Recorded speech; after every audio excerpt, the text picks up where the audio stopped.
Bilang ganti ng babae sa kanyang asawa, kikidnapin niya ang anak nito. Lingid sa kanyang kaalaman na tunay niya palang anak yun. Ating alamin ang buong kwento. Ito na ang araw na pinakahihintay ni Elaine, ang araw na ihaharap siya ni Bruce sa ina nitong si Doña Miranda, ang nag-iisa na lang nitong magulang dahil ulila na sa ama ang lalaki. Mayaman ang angkan ng kanyang napangasawa. Yes, asawa niya na ang lalaki dahil lihim silang nagpakasal sa West nang mapag-alaman na ng lalaki nagdadalang tao siya at 4 na buwan na ang kanyang tiyan. Ang sabi nito hindi pa handa ang ina para lumagay siya sa tahimik kaya secret marriage ang nangyari sa kanila.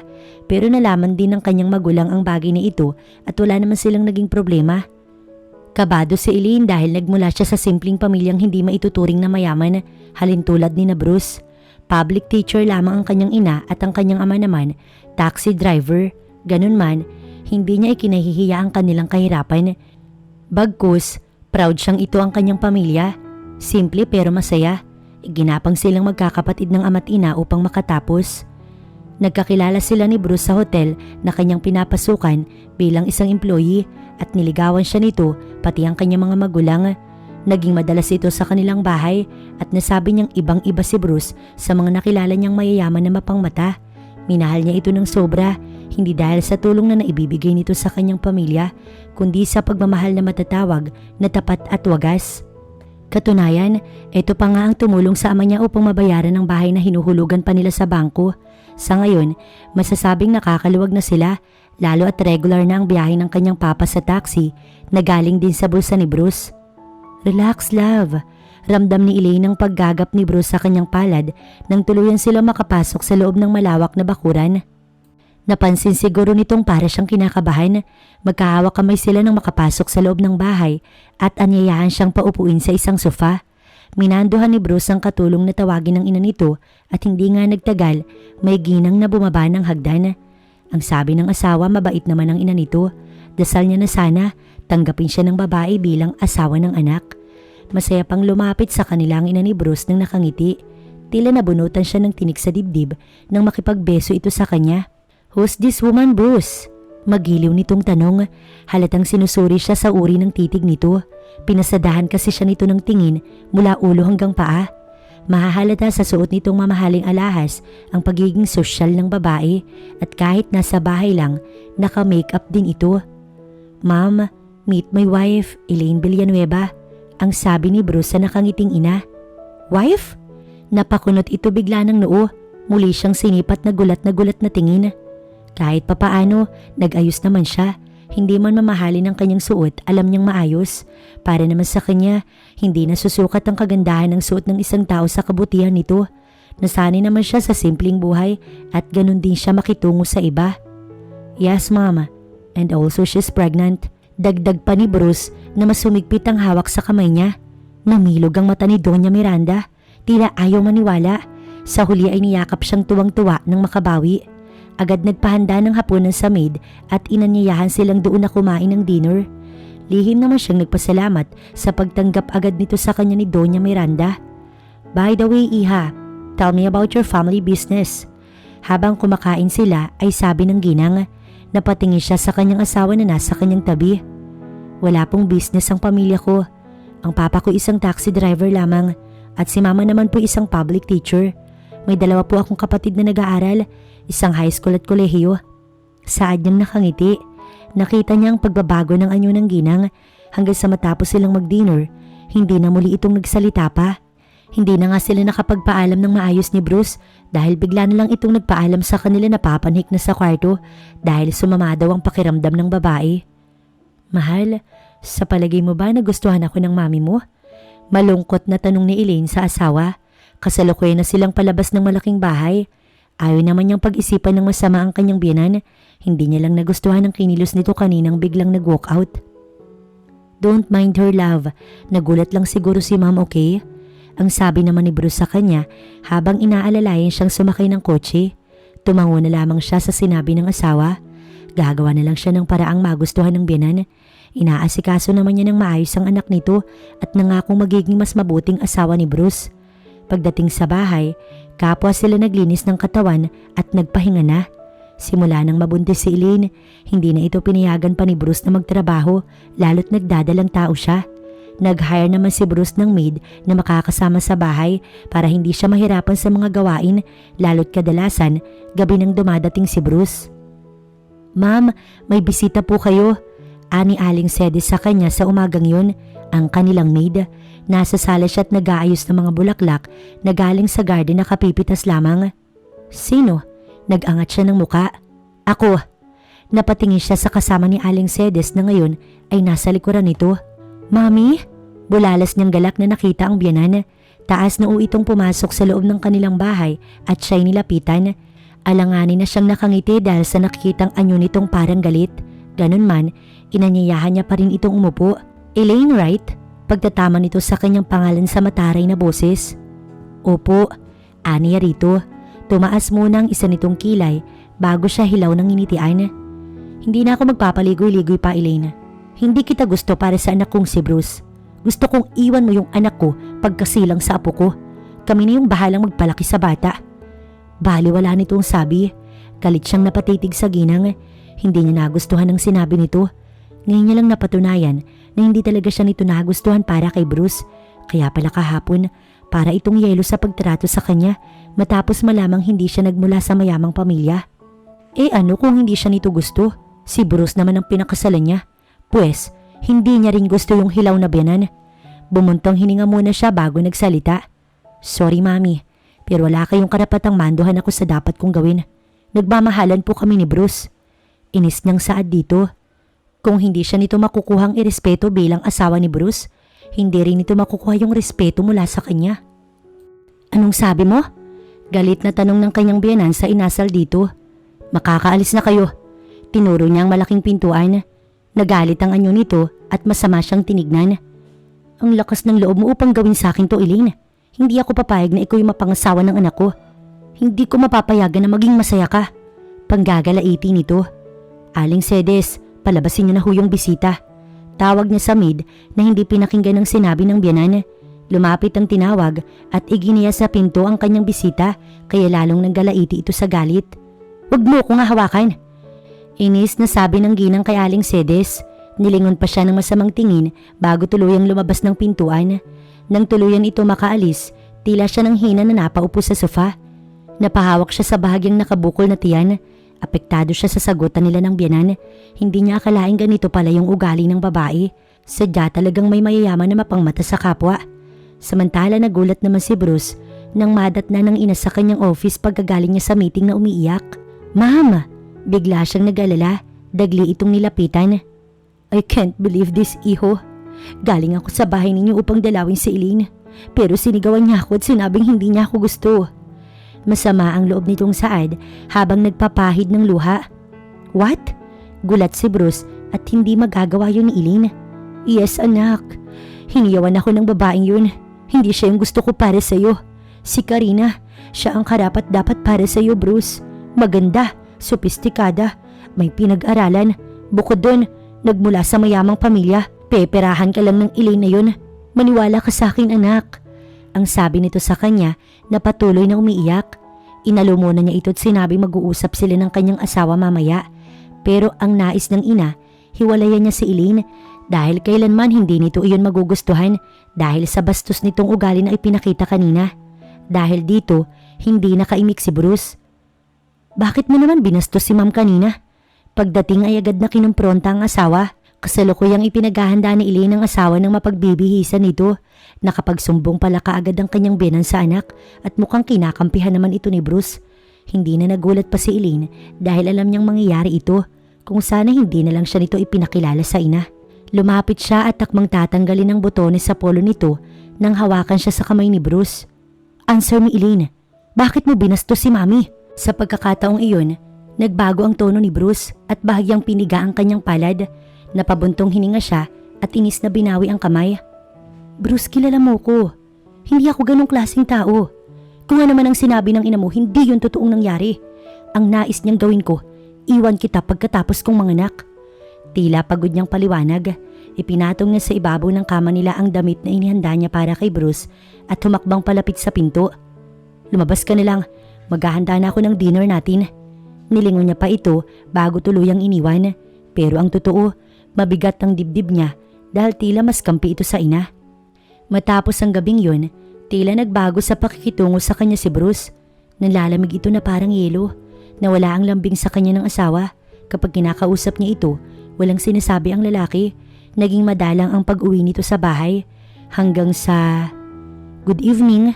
Napagbuksan ni Elaine ng isang lalaking may akay kay Bruce. Lasing na lasing kasi ang kanyang asawa. Napatingin siya sa nakalaylay na ulo ni Bruce. Nakapikit na ang mga mata at parang lantang gulay. Halos magtatlong buwan na ang asawa niyang ganito. Malaki na ang kanyang tiyan at alam niyang hindi niya na kayang akayin si Bruce patungo sa kanilang silid. Pwede pakipasok yung asawa ko. Ihiga mo na lang sa kama. Nakikiusap niyang saad sa lalaking may bitbit kay Bruce. Hindi ito pamilyar sa kanya dahil ngayon niya lamang ito nakita. Nakapolo din na tulad ng asawa. Marahil ay kasosyo nito sa negosyo. Halatang nakainom din ng lalaki pero nakakatayo pa naman. Pasuray na naglakad ang dalawa patungo sa sofa at inihigangan nito si Bruce doon. Sa bigat ng asawa, parehong nasubsob ang mga ito. Narinig niyang tumatawa pa yung lalaking may akay kay Bruce. Salamat, aniya sa lalaki na makatayo na ito mula sa pagkakasubsob. Inaayos na nito ngayon ang nagusot na polo habang nakatitig sa kanya. Nauna siya sa may pintuan upang ihatid ito. Pasuray naman ng lalaking sumunod sa kanya patungong pintuan. Palabas na sana ito nang mapahawak sa sentido. Hindi niya sinasadyang maalalayan ng lalaki at baka ito'y matumba. Pero nawala ng balanse ang lalaki at sa bigat nito, puwersang napasandal sila pareho sa hamba ng pinto. Nag-aalala ito marahil sa kanya kaya nasa po siya sa likod nito. Ang kaso, nagdikit ang mukha nilang dalawa kahit pa nakatukod ang mga kamay niya sa dibdib ng lalaki. Ramdam niyang pagkatapos nun para itong naistatwa sa harap niya at hindi niya inakala ang susunod nitong gagawin. Bigla siyang siniil ng halik sa labi ng lalaki. Nanlaki ang mga mata niya pareho sa gulat sa mabilis na pangyayari. I'm sorry, usal ng lalaki sa lasing na boses. Isang malakas na sampal ang ginawad niya dito pagkatapos. Ramdam niya ang panginginig ng katawan sa galit dahil sa nangyari. Elaine, pareho silang napalingon nang makitang nakaupo si Bruce sa sofa at kitang-kitang pagkagulat sa nangyari. Nasaksihan nito ang ginawa ng lalaking paghalik sa kanya. Tumayo ito at pasuray na lumapit. Sir, let me explain. Hindi ko sadyang halikan ng asawa mo. Hindi na naituloy ng lalaki ang sasabihin dahil malakas itong binigyan ng suntok ni Bruce. Dahil dito, nasubsob ang lalaki. Bruce! Awat niya sa galit na asawa. Pareho nilang hindi sinadya ang nangyari. Aksidente yun at nais niyang magpaliwanag sa lalaki. Subalit ibinalya lamang siya ni Bruce. Napaupo siya at hindi na nito pinansin at muling sinunggaban ng suntok ang lalaking lasing din na nanghalik sa kanya. Mapapatay kitang hayop ka! Sigaw na galit ni Bruce pero dahil lasing ito, nabulagta bigla ang asawa at nakatulog na muli matapos patulan ng lalaki. Isang malakas na suntok lang naman ang iginawad nito sa asawa niya. Umalis ka na pwede ba? Inis niyang sigaw dito sa estrangherong lalaki na tumawag na Sir kay Bruce. Meaning, hindi magkakilala ang dalawa. Pasensya na pero gusto ko lang sabihin sa'yo na yung asawang mo manluloko. Humihingal pa itong dinuro si Bruce. Kinuha ang cellphone at may larawang ipinakita sa kanya. Nakakandong kay Bruce ang babae at magkadikit ang mga nguso. Parang tinarak ng punyal ang dibdib niya sa nakita.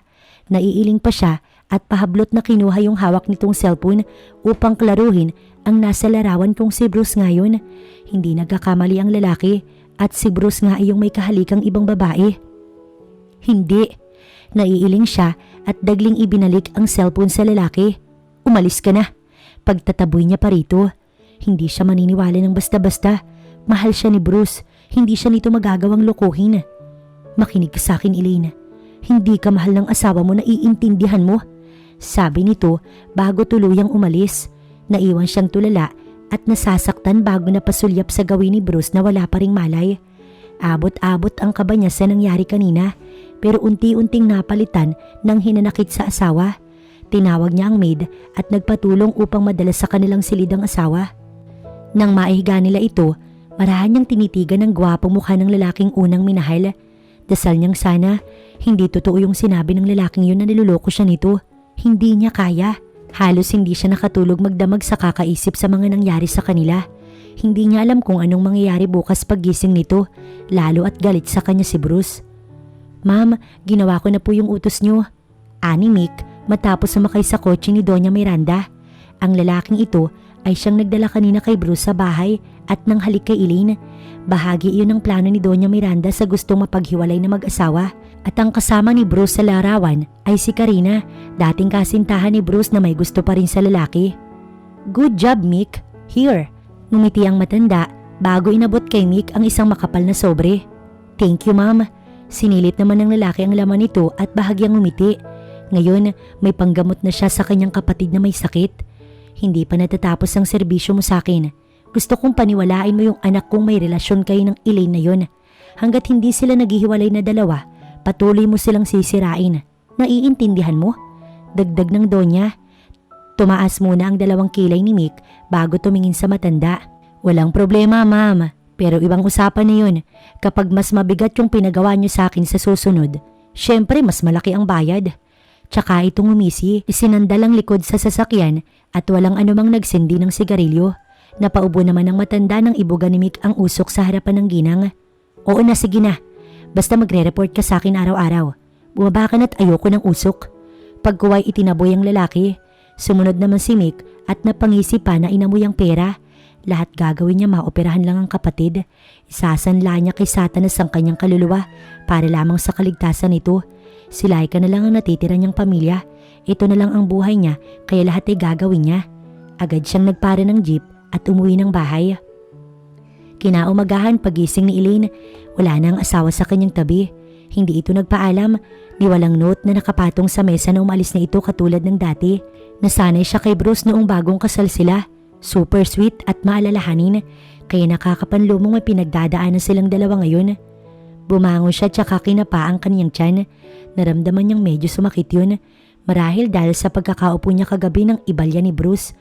Alam niyang hindi yun sinasadya ng kanyang asawa. Naligo siya upang mawala ang panlalata. Pupuntahan niya na lamang si Bruce sa office nito. Matapos kumain ng almusal, nagpaalam siya kay Aling Cedes. Ang gusto sana nito'y samahan siya nito pero tumanggi si Elaine. Pagdating sa office, hinarang siya ng sekretary ni Bruce. Kilala siya nito kaya alam ng babaeng asawa siya ng amo. Gusto ko lang makausap si Bruce. Hindi naman ako magtatagal sa loob. Sorry ma'am, may ka-meeting kasi si sir at ipinagbilin sa akin na huwag kayong papapasukin. Mabait at tila nakikiusap ito. Minchi, asawa ko ng boss mo. Sino man ang ka-meeting nito mauunawaan niyang pwede akong pumasok. Naiinip niyang tugon. Si sir na mismo ang nagsabing pati kayo ma'am na asawa niya, bawal papasukin, kaya pasensya na, baka ako po yung masisante. Para siyang binuhusan ng malamig na tubig sa sinabi nito. Talagang ang galit sa kanya si Bruce. Wala siyang nagawa na umupo na lamang muna sa waiting area. Halos isang oras din bago lumabas si Bruce kasama ang isang sexing babae. Nagtatawanan ng dalawa at gano'n na lamang ang pangingilalas niya nang mapagsino ang babae. Walang iba kundi ang kahalikan nito sa larawang ipinakita sa kanya kagabi ng estrangherong lalaki. Umusok agad ang ilong niya sa galit at agad sinugod ang babae. Walang pasubaling sinampal at sinabunutan. Nagulat ang dalawa sa panunugod ni Elaine sa babae pero mas naging maagap si Bruce at napaghiwalay sila dahil lumaban ito sa kanya. Pinagtinginan na sila ng mga taga-office at pinag-uusapan. Tila kasi mas kinakampihan pa ni Bruce ang babae. Katunayan pagkatapos nilang mapaghiwalay ng babae ni Bruce, kinaladkad siya ng asawa sa labas ng building. Ano to Elaine? Bakit kailangan mong manakit ng tao? Nakakahiya ka, asawa pa man din kita. Bulyaw nito sa kanya at may kasamang duro. Inayos niya ang sarili dahil pakiramdam niya mas lalong sumakit ang kanyang tiyan bago hinarap ang asawa. Yung babaeng yun Bruce, nakita kong kahalikan mo. Anong gusto mo maging reaction ko ngayong nakita ko kayong magkasama? Panggagalaiti niya. Wala kaming relasyon ni Karina. Nasa office siya dahil isa sa mga stockholder ng company ang kanyang ama. Paliwanag nito sa kanya. At teka nga muna Elaine, ikaw ang may kasalanan sa akin kagabi dahil nakipaghalikan ka sa isang bartender na naghatid sa akin sa bahay. Tsaka nagalit ang anyo nito lalo. Ipaliwanag mo sa akin kung bakit kailangan mo magtungo sa bar kagabi kasama yung Karina na yun. Galit niyang tanong sa asawa na hindi pinansin ang sinabi nito. Napailing ang lalaki. Huwag mo kong baliktarin Elaine dahil hindi ko alam yung sinasabi mo. Isa pa, ikaw ang may kasalanan kung bakit tayo nagkakaganito ngayon. Ikaw ang rason kung bakit masama yung loob ko dahil pagkatapos ng nangyari kagabi, asahan mong hindi na tayo magiging maayos muli. Umuwi ka na pwede bago pa kita ipakaladkad sa mga security. Pagkasabi noon, galit siyang pinasadahan ng tingin bago tinalikuran. Gusto sana niyang sundan si Bruce pero nakita niyang galit na galit ito. Sa unang pagkakataong nakita niyang ganito ang asawa sa pakikitungo sa kanya, pakiramdam niya, ito na yata ang pinakamalalang nangyari sa kanila. Marahan siyang humakbang palayo habang hilam sa luha ang mga mata. Napabuntong hininga naman si Mick na nakamasid sa babaeng naglalakad sa ilalim ng sikat ng araw. Alam niyang nagsimula ng magkagulo ang mag-asawa, ayon na rin sa plano ng Donya. Marahan niyang pinaandar ang sasakyan at inihinto mismo sa tapat ni Elaine. Nakita niya ang pagkagulat nito sa reaksyon ng siya'y makilala. Sakay na, ihahatid kita. Aniyang hindi pinansin ang galit nitong anyo.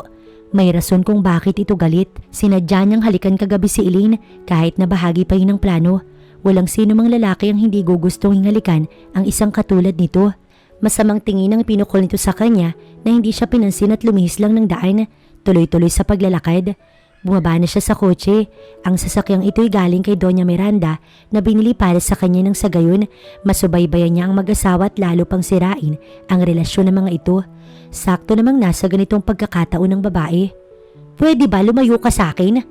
Inis na bulyaw ni Elaine sa kanya. Maawa ka nga sa batang nasa sinapupunan mo. Sumakay ka na, ihahatid kita pa uwi. Makulit niyang saad. Hinabol ito at hinarang ang katawan sa gitna ng daan kung saan naroon ang babae. Lalong nakaramdam ng inis si Elaine sa lalaki. Ito ang rason kung bakit sila nag-aaway na ngayon ng asawa. Akmang tatalikuran na naman niya ito nang gumuhit ang matinding kirot sa kanyang sinapupunan. Napahawak siya sa tiyan bigla nang lalo pang sumidhi ang kirot. Naalerto ang lalaki dahil sa mga sandaling yun na pangiwi na ang babae sa sakit. Aray! Ani Elaine. Ramdam niyang may mainit na likidong lumandas sa puwerta niya na naging rason kung bakit lalo pang sumidhi ang kirot sa kanyang sinapupunan. Dinudugo ka! React ng lalaki. Dadalhin kita sa hospital. Pagkasabi nun, binuhat na siya nito na hindi na nakapagprotesta dahil labis na siyang nag-aalala sa batang nasa kanyang sinapupunan. Mabilis na siyang isinugod sa hospital ng kinasusok lamang lalaki. Hindi niya na muna ito iisipin sa ngayon. Ang importante, maisalba ang anak niya.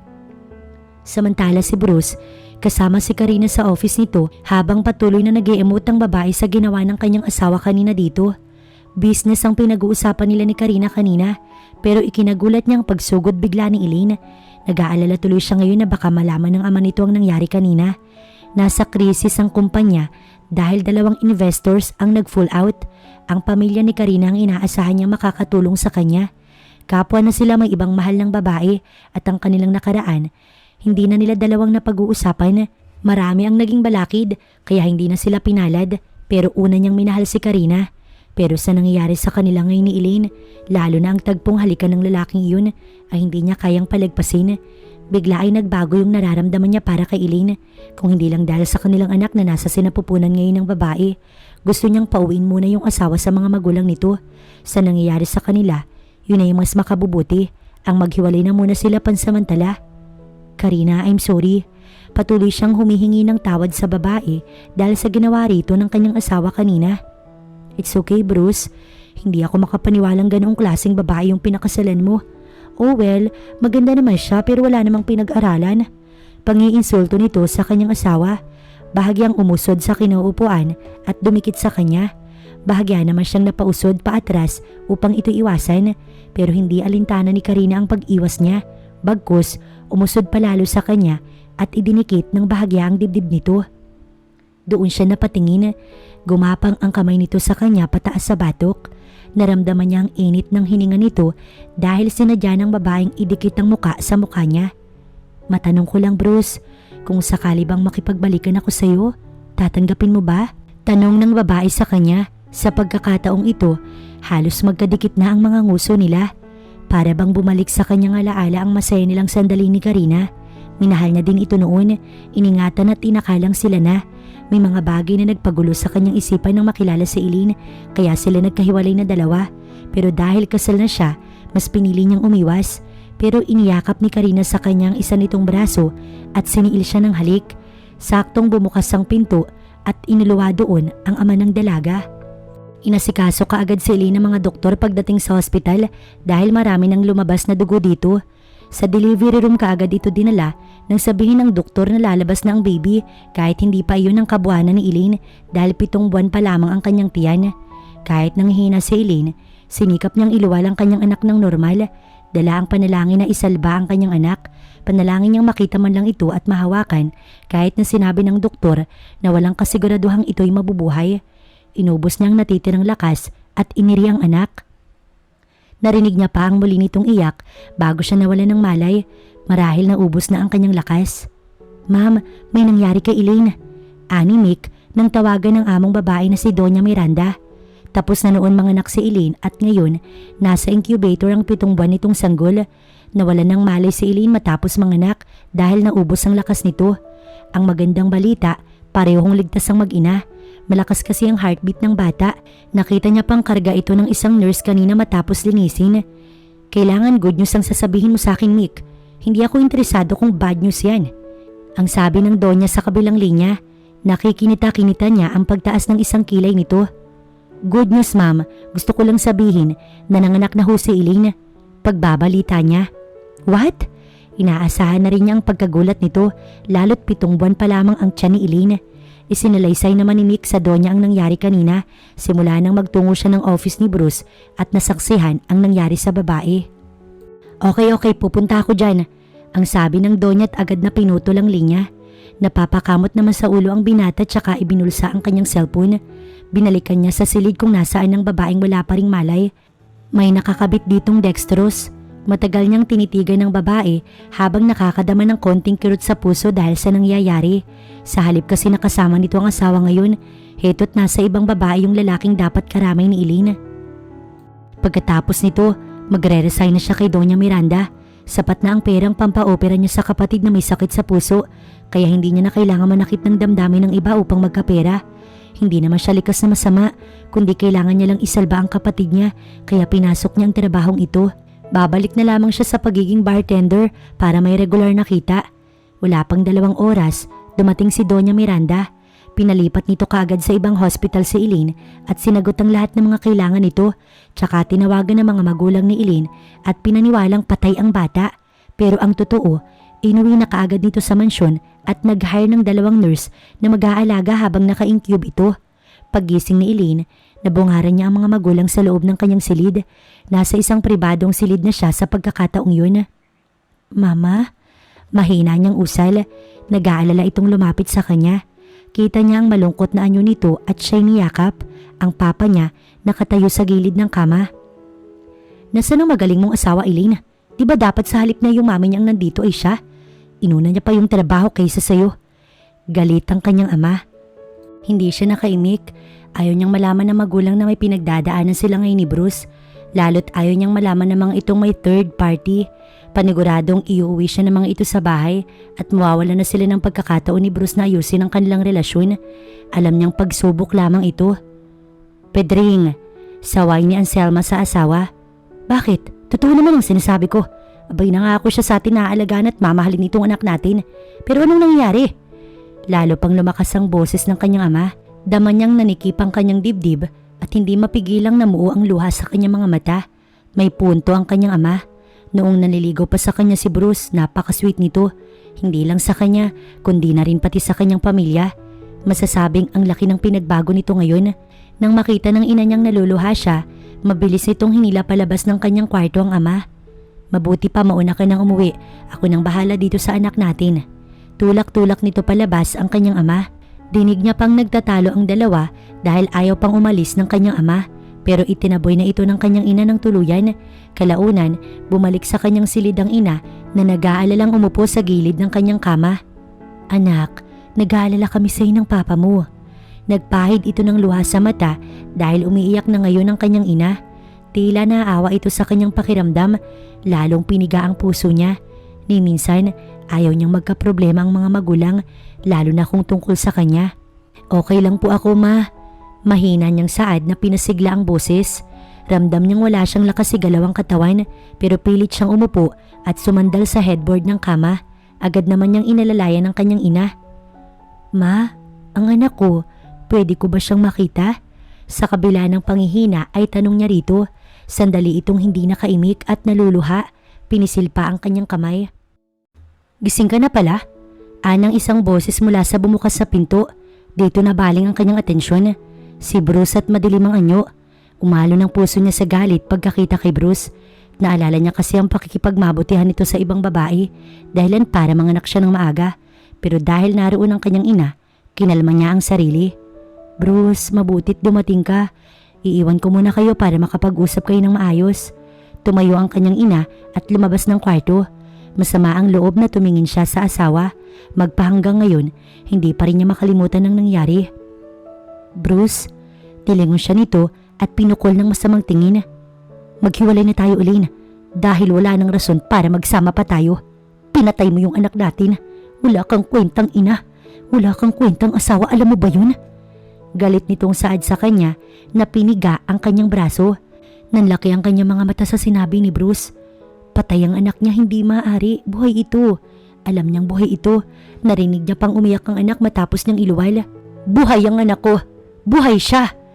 Dahil dito, nag-hysterical si Elaine. Isang buwan nang nakalipas, simula nang mailibing ang anak ni Elaine, palagi siyang nandito sa puntod nito. Ang sabi ng kanyang biyanan, buhay niyang inilabas ang bata pero dahil kulang sa buwan, hindi nito kinaya. Mahina pa daw ang puso ng bata. Maging ang kanyang mga magulang nagulat sa pangyayari. Hindi niya na nga ito nakita dahil nakalagay na iyon sa isang libingan nang lumabas siya ng hospital. Tsaka lang niya nadalaw ang puntod nito paglabas niya. Simula nun, hindi na naging maayos ang trato sa kanya ni Bruce. Sa kanya nito isinisisi ang lahat ng kasalanan kung bakit namatay ang kanilang anak. Ilang beses siyang pinagtabuyan pero mas pinili niyang wag umalis katulad ng gusto nitong gawin niya. Pilit niyang pinaniniwala ang sariling magkakaayos pa sila ni Bruce na malalagpasan nila ang pagsubok na to. Nang bumuhos ang malakas na ulan, hindi natinag si Elaine sa kanyang kinauupuan sa harapan ng puntod ng kanyang anak. Sinabayan niya ang bawat buhos ng ulan sa kanyang masaganang mga luha. Walang kasing sakit mawala ng isang anak na inalagaan niya sa loob ng kanyang sinapupunan. Hindi man lang niya ito nahawakan o nakita kahit sa huling pagkakataon. Hindi niya alam kung hanggang kailan siya mangungulila sa kanyang anak. Sana pala pati siya, namatay na lang din sa pagkakataong yun nang hindi doble ang sakit na nararamdaman niya ngayon. Sa pagkawala kasi ng kanyang anak kasabay nitong parang nawala na rin si Bruce sa kanya. Hindi na kita mahal, Elaine. Sa palagi mo ba kaya pa kitang pakisamahan pagkatapos mong pabayaang mamatay ang anak natin? Umalis ka na sa buhay ko, hindi na kita kailangan. Napahikbi siya nang maalala ang masakit na sinabi ng kanyang asawa. Napakabilis nitong nagbago sa kanya na hindi nito pinakinggan ang kanyang sinabi na hindi niya ginustong mawala ang kanilang anak, na mahal niya ito. Sa alaalang yun, napahagulgul ang babae. Umiyak siya ng umiyak hanggang sa pakiramdam niya, naubos na ang kanyang mga luha. Ramdam ni Elaine ang panginginig ng katawan dahil sa lamig. Hindi nito alintana ang pagkalat ng dilim. Wala pa ring balak na umalis doon ng babae pero naramdaman niyang may matigas na kamay na humawak sa kanyang braso at pilit siyang itinayo. Nanghihina na siya noon dahil sa lamig. Pilit niyang inaaninag ang mukha ng may-ari ng kamay na yun pero dahil sa madilim na paligid, hindi niya ito namukaan. Sino ka ba? Bitawan mo nga ako. Malakas niyang binawi ang braso. Ramdam niya ang paninigas ng sikmura dahil sa lamig. Nakadama na rin siya ng pagkahilo. Tila walang narinig ang may-ari ng malakas ng kamay na yun. Napahiyaw pa siya nang bigla nitong buhatin. Lalo siyang nagpamiglas sa pag-aakalang masama itong tao. Pwedeng huwag kang malikot, pareho na tayong basa. Reklamo ng lalaking may karga sa kanya. Nick, usal niya dahil pamilyar ang boses nito. Ako nga, sagot pa nito. Hindi na siya nakasagot at nangihinang lumungay-ngay ang ulo dahil tuluyang nawala ng malay ang babae dahil sa lamig. Isinakay kaagad ito ni Nick sa backseat ng kanyang kotse. Basang-basa ang babae kaya naman mabilis niya itong binalot ng kanyang jacket. Ilang oras na itong nasa harapan ng puntod nang inakala nitong nakalibing na anak. Kung alam lang sana ni Elaine ng totoo na buhay ang bata at kinuha ni Doña Miranda. Napabuntong hininga si Nick habang tinitignan ng hapis na mukha ng babae. Nakakaramdam na naman siya ng awa rito. Ang totoo, bahagi pa rin ng plano ni Doña Miranda ang paglapit niya kay Elaine. Ayaw niyang ibigay nito sa iba yung trabahong yun, baka lalong mapasama ang dalaga. Sa tingin niya naman, sadyang hindi na babagay si Elaine kay Bruce. Para sa kanya, mas makabubuti kung tuluyang maghiwalay ang dalawa at nasa kanya ang lahat ng kapangyarihang gawin yun. Madali niyang dinala sa kanyang bahay si Elaine. Dinala niya ito sa kanyang silid at binihisan ng kanyang damit. Sinuguro niya lang na hindi niya masisilip ang kalangitan. Baka magising ang sawa niya at matuklaw ito. Lalaki lang siya at may kahinaan. Sa ganda ni Elaine, baka makalimutan niyang may asawa na ang babae at magkasala siya. Hihintayin niya munang maghiwalay ng tuluyan ng dalawa bago niya ligawan ng babae. Kuya, sino siya? Pag-uusisa sa kanya ni Laika nang lumabas sa kanyang silid. Bit-bit niya ang basang damit ni Elaine. Nakita nito kaninang kasama niya ang babaeng dumating. Kaibigan, tipid niyang tugon. Umarko ang kilay nito. Maniwala sa'yo, ikaw pa babaero ka. Di ba nililigawan mo yung anak ni Aling Cora? Tapos yung anak ni Aling Telma? Pambubos ka nitong humahagik-gik pa. Nangunot naman ang kanyang noo. Alam niyang gawa-gawa lang nito yun. Hoy, maliit na bata. Hindi ako naniligaw sa kanila. Sa gwapo kong to, chicks ang lumalapit sa akin. Pagmamalaki niyang nilagpasan ito upang tunguhin ang kanilang banyo na nasa malapit sa kusina. Balak niyang labhan ng mga iyon upang matuyo at may pagbibihisan si Elaine. We, umamin ka na kuya. Tsak, kapag nalaman nilang may bago ka na naman, gegerahin ka na mga yun. Sinundan siya ni Laika sa kusina habang nakapamewang. Nilingon niya ito pero hindi pinansin ang sinabi ng kapatid. Bagkus ay kumuha ng pera sa bulsa at inabot yun sa bata at inutusang bumili ng sabon at siya'y maglalaba. Naku, nautusan patuloy ako. Napapakamot naman ito sa ulo't sinunod siya. Habang si Bruce at Karina sa mga sandaling yun, magkasama sa iisang silid at nagniniig, tila kapos sabik na sabik sa isa't isa. Ramdam ni Bruce ang kaluwalhatian sa piling na muli ni Karina. Alam niya sa sariling hindi niya na mahal ang asawa. Hihintayin na lamang niya ang divorce paper nila at tuluyang hihiwalayan si Elaine. Nakatunghay na batang babae ang nagis na ni Elaine nang siya ay magising. Nakakahawa ang matamis nitong ngiti sa kanya. Kuya, gising na si Ate Elaine! Tarantang sigaw ng bata sa kanyang tabi. Na-amaze pa siya sa bata dahil kilala siya nito. Bigla niyang naalala si Mick na siyang huli niyang makasama kanina sa puntod ng anak niya. Ito din ang nagdala sa kanya sa hospital nung mga anak siya. Iniisip niyang nagkataon lang ang lahat sa tuwing susulpot si Mick sa tabi niya kapag kailangan niya ito. Pero sa kabila ng kabutihan ni Mick sa kanya, alam niyang isa din ito sa mga rason kung bakit sila nagkasira ni Bruce. Nakita ng asawa kung paano siya nito hinalikan. Marahan siyang bumangon bago tinignan ang suot na orasan. 10:00 na ng gabi, baka nakauwi na si Bruce sa bahay, baka hanapin siya nito. Gusto niya nang umuwi. Agad namang lumapit sa kanya ang tinawag na bata. Inalalayan pa siya nito ng pilit bumangon. Elaine, pwede kang... Hinahanap na ako ng asawa ko. Putol niyang pagalit sa sinabi nito. Pakiramdam niya, lalo silang magkakasira ni Bruce dahil sa pangingialam ng lalaking ito. Alam niyang lalong ikinagalit ng kanyang asawa nang malamang si Mick ang nagdala sa kanya sa hospital noon at hanggat lumalapit ito sa kanya, lalong nagkakaroon ng mitya ang pagsasama nila ng kanyang asawa. Napatingin sa kanya ang bata bago sumulyap sa kapatid nito. Laika, mag-uusap lang kami ng Ate Elaine mo. Lumabas ka muna, okay? Pagtataboy ni Mick sa kapatid niya, agad naman itong lumabas. Siya naman ay tuluyang tumayo sa kama pero nagulat siya nang makita ang suot na damit. Hindi sa kanyang malaking t-shirt. Ramdam niya sa sariling katawan na walang maliliit na saplot. Binihisan mo ko? Halos umusok ang ilong niya sa galit. Lalo at nakita niya ang mga hinubad na damit sa silid na yun na nakahanger at itinapat sa electric fan marahil para matuyo. Sa halip na sumagot ang lalaki, nakita niya ang pilyong ngiti nito sa labi kaya hindi siya nag-alangang lapitan ito upang sampalin. Bastos ka! Walang ya!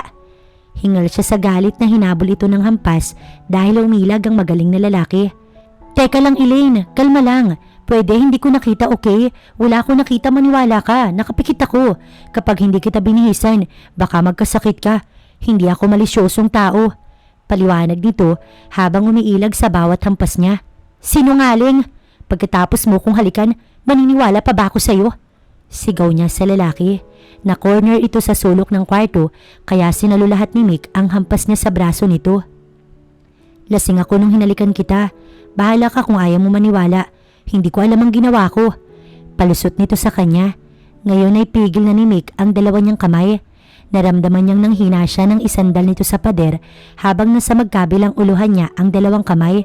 Dahil sa sama ng loob, bumulwak na naman ang mga luha niya.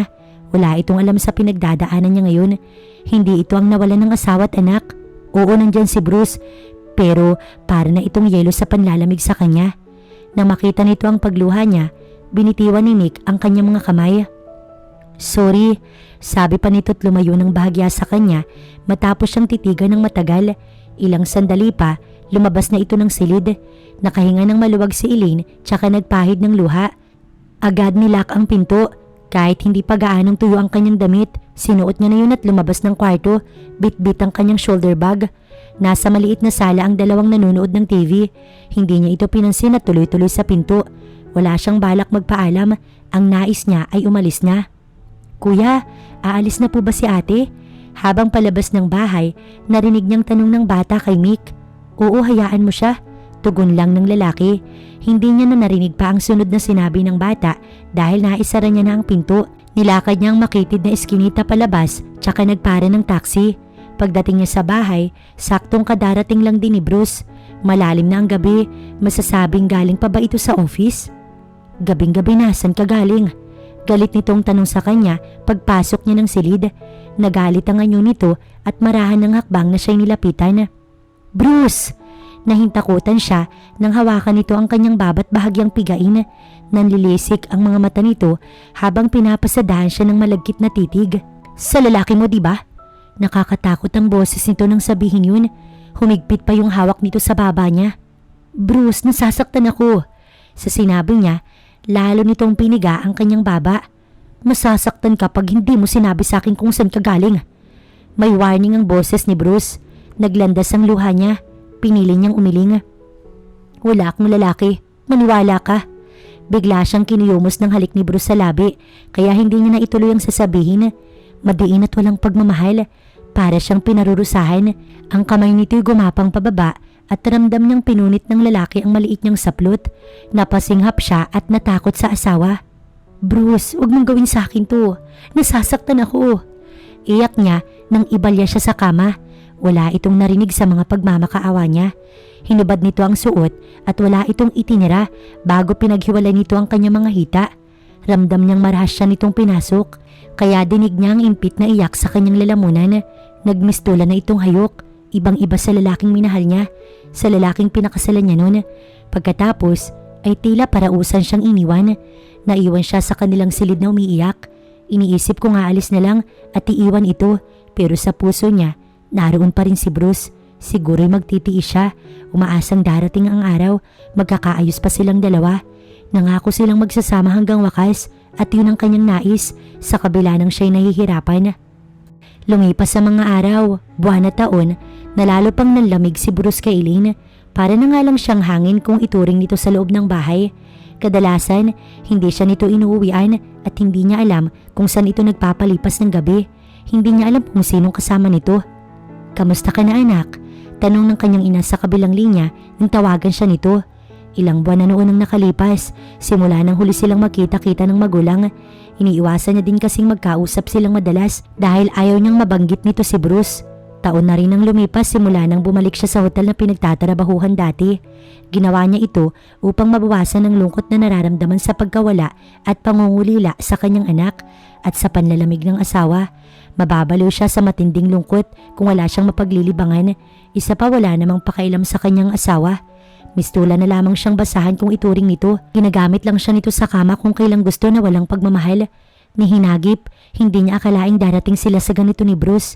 Nawala na nga lang siya ng pag-asang maibabalik pa sila sa dati. Okay ako ma. Tugon niya dito na pinasigla ang kanyang boses para hindi mahalatang siya'y malungkot. Matagal nang hindi kayo dumadalaw dito ni Bruce. Baka mamayang gabi pwede kayong pumunta. Kaarawan ng iyong ama. Anito sa kabilang linya.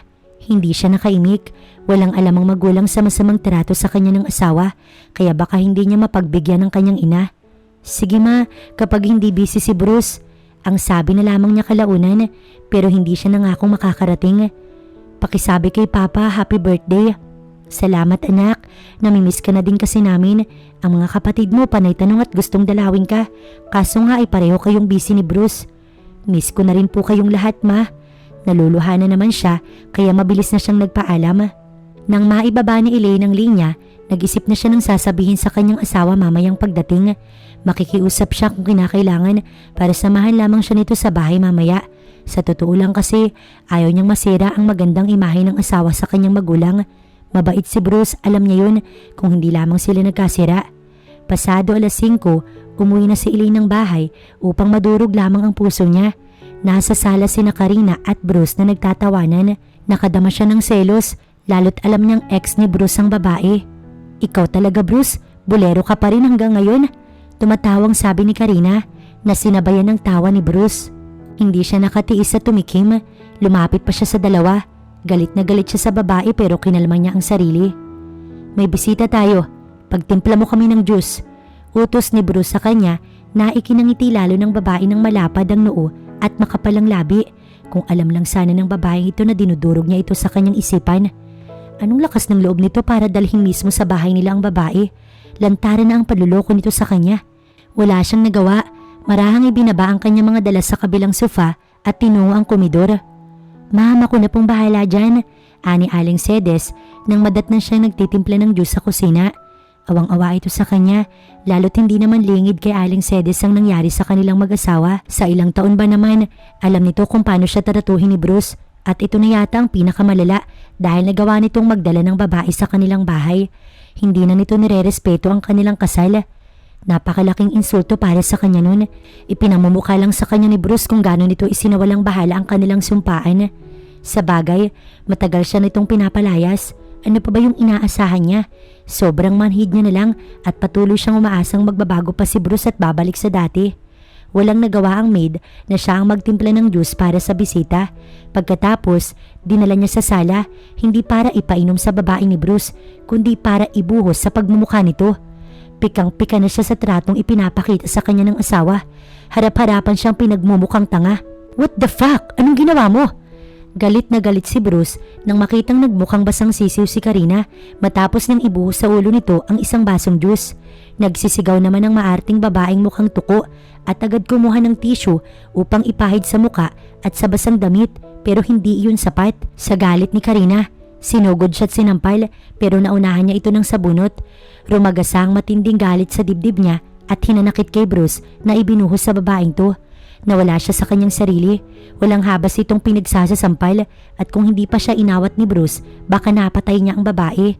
Isang malakas sa sampal din mula kay Bruce ang nagpatigil sa pagwawala niya at nagpabalik sa kanyang wisyo. Tulala siyang napatitig sa asawa dahil sa pagkagulat. Hindi ito ang inaasahan niyang mangyari. Pagkatapos siya nitong sampalin, tila hindi ito na konsensyang kinaladkad pa siya patungo sa kanilang silid. Babalikan kita, Elaine. Humanda ka sa akin. Nagbabanta ang boses nito bago pabagsak na isinara ang pinto matapos lumabas. Kasunod nun ay ang mabibigat nitong hakbang.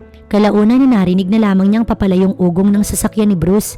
Tulala siyang napatingin sa sumarang pinto sa po ang kaliwang pisngang tinamaan ng sampal nito. Sa dami ng kanyang nailuha, wala nang lumalabas sa kanyang mga mata. Ramdam niya lang ang paninikip ng kanyang dibdib. Isang katanungan ang nasa isip niya ngayon. Deserve niya bang tratuhin ng ganito? Nagmahal lang naman siya. Napabuntong hininga siya bago kumilos. Kumuha siya ng travel bag at walang lakas na tinungo ang drawer. Ayaw niya tong gawin dahil hindi niya kayang mawala si Bruce. Pero ipinagpalit na siya nito sa iba. Magpapakalayo siya at kalilimutan ng nangyaring ito sa buhay niya. Mahal niya si Bruce pero hindi na siya nito mahal. Inilagay niya ang mahalagang gamit sa kanyang bag. Hindi niya na kailangan pa magpaalam sa lalaki. Baka nga matuwa pa ito kapag nawala siya. Malungkot na pinagmasdan ni Elaine ang maliit na space ng kanyang apartment. Dito siya napadpad matapos umalis sa pudar ng kanyang asawa. Eto na rin ang magsisilbing tahanan niya, malayo kay Bruce. Ano girl, okay na ba para sa iyo ang kwartong to? Si Rosie yung nakapapasok lang sa bumukas na pinto. Workmate niya. Magulang mismo nito ang mayari ng paupahan na yun, malapit sa kanyang pinapasukan at dito rin nakatira ang kaibigan dahil may 8 silid yun. Tinawagan niya si Rosie kanina habang nasa taxi dahil kailangan niya ng kausap, ng mahihingian, masasabihan sa magulo niyang isipan. Hindi siya makapag-decide ng tama. Gusto niyang bumalik sa bahay nila pero nasasaktan siya ng sobra sa ginawa sa kanya ni Bruce. Gusto niyang tumalon na lang sa tulay para hindi na masaktan. Pilit siyang umiti at inilibot na muli ang paningin sa paligid. Sakto lang ang laki para sa isang tao. May maliit na sofa sa sala at maliit na kusina. Libre ang tubig at kuryente para sa 4,000 kada buwan. Sa kwarto ay may kama, may cabinet at may electric fan. Salamat girl ha, okay na ako dito. Aniya sa malungkot na boses. Hinawakan siya nito sa kamay. Dama niya ang pakikiramay ni Rosie. Ano ba girl, cheer up. Tsaka lumipat ang palad nito sa kanyang baba. You know what? Tama lang na iniwan mo yung asawa mo. Kakarampot na papel lang naman yung pinangahawakan mo para umasang magiging maayos pa kayo. Sa ngayon kasi, hindi na mahalaga yung papel na yan. Tingnan mo nga ako, naghiwalay kami ni Aljon na hindi ko naman pinagsisihan. Sinundan pa ni Rosie iyon ng tawa, tsaka siya binitiwan. Alam nito ang tungkol sa kanila ni Bruce noon pa man at dito niya lang nasasabi ang lahat. Katunayan, sinabi na nito noon na hiwalayan niya ang lalaki pero hindi siya nakinig dahil umaasa siyang magbabago ito. Alam niya rin naman ang tungkol sa dati nitong asawang si Aljon.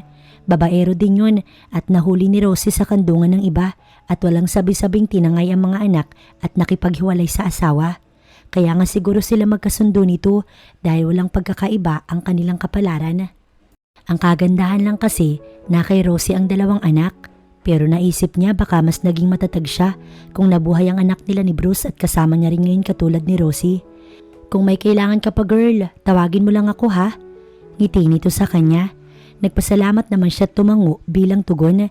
Nang makaalis si Rosie, tsaka kumilos ang babae upang isalansan ang kanyang mga damit na dala sa kabinet.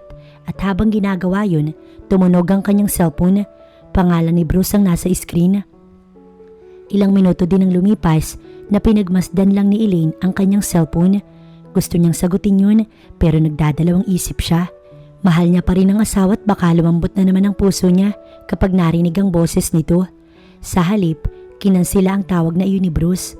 Hindi niya nabibigyan pa ng pagkakataon ng lalaki upang saktan siya. Hahayaan na lamang niyang maghilom ang sugat na dinulot nito. Hinayaan na lamang niyang magsawa si Bruce na tumawag matapos iyon magring. Habang siya, patuloy na nag-iimis ng kanyang mga gamit. Nagtungo pa rin siya sa kaarawan ng kanyang ama pero mag-isa lamang. Nagulat pa siya nang madatnan si Mick sa loob ng bahay kausap ng kanyang ama. Nasa bakuran ng dalawa at masayang nag-iihaw ng isda. O anak, nandito ka na pala. Akala ko hindi ka na dadating. Magtatampo na talaga ako. Kumaway ang kanyang ama nang mapansin siyang bumaba ng taxi. Saktong lumingon si Mick kaya nagtagpo ang kanilang titig. Bahagya siya nitong initian pero walang naging reaksyon sa kanya. Lumapit siya sa ama at nag-bless katulad ng kanyang nakasanayang gawin simula pa noong mga bata sila, tsaka ito binati. Salamat anak. Lumuwang ang pagkakangiti nito. Hi. Narinig niyang bati sa kanya ni Mick. Sinulya pa niya ang lalaki pero hindi kinibo. Labis pa rin siyang nagtataka kung paano nito nakilala ang kanyang pamilya. Hindi siya komportabling makita ito lalo na sa loob ng kanilang bahay. Gusto niya itong itaboy pero nagdalang hiya siyang gawin dahil naroon ang kanyang ama. Ate! Mula sa bumukas na pinto, iniluwa ang kapatid niyang si Emily. Nabaling ang atensyon niya dito nang salubungin ito upang yakapin. Sumunod ang bunso nilang si Emmanuel. Halatang miss siya dahil yumakap din. Hinatak na siya ng dalawa sa loob ng bahay. Tuloy-tuloy sa kusina kung saan nagluluto ng pansit ang kanyang ina. Naroon din ang kapatid ni Mick na nakangiti pa sa kanya. Halatang close, hindi lang sa kanyang ina, kundi na rin pati sa kanyang mga kapatid. Ipinakilala kaagad sa kanya ng kapatid ang bata sa pag-aakalang hindi pa sila magkakilala. Anong ginagawa nila dito ma? Tukoy niya kay Mick at Laika. Sila na lang dalawa ng ina sa kusina at kasalukuyan niya itong tinutulungang magluto. Nalaman namin ng iyong ama na si Mick ang nagdala sa'yo sa hospital noon nang minsang masiraan yung ama mo ng taxi sa highway at madaanan nito. Pagkatapos noon, madalas na silang pumunta dito ni Laika. Nalaman ko pa na ulila na sila anak at may sakit sa puso ang bata. Katunayan, kaka-opera niya lang. Mahabang kwento ng kanyang ina. Maraming beses na silang nagkita ni Mick pero wala siyang alam tungkol dito. Hindi rin siya interesadong malaman ng tungkol sa lalaki. Sa kabila kasi ng kabutihang nagawa nito sa kanya, hindi niya pa rin makakalimutang isa ito sa rason kung bakit sila nagkagalit ni Bruce. At heto nga ay tuluyan na silang naghiwalay ng kanyang asawa.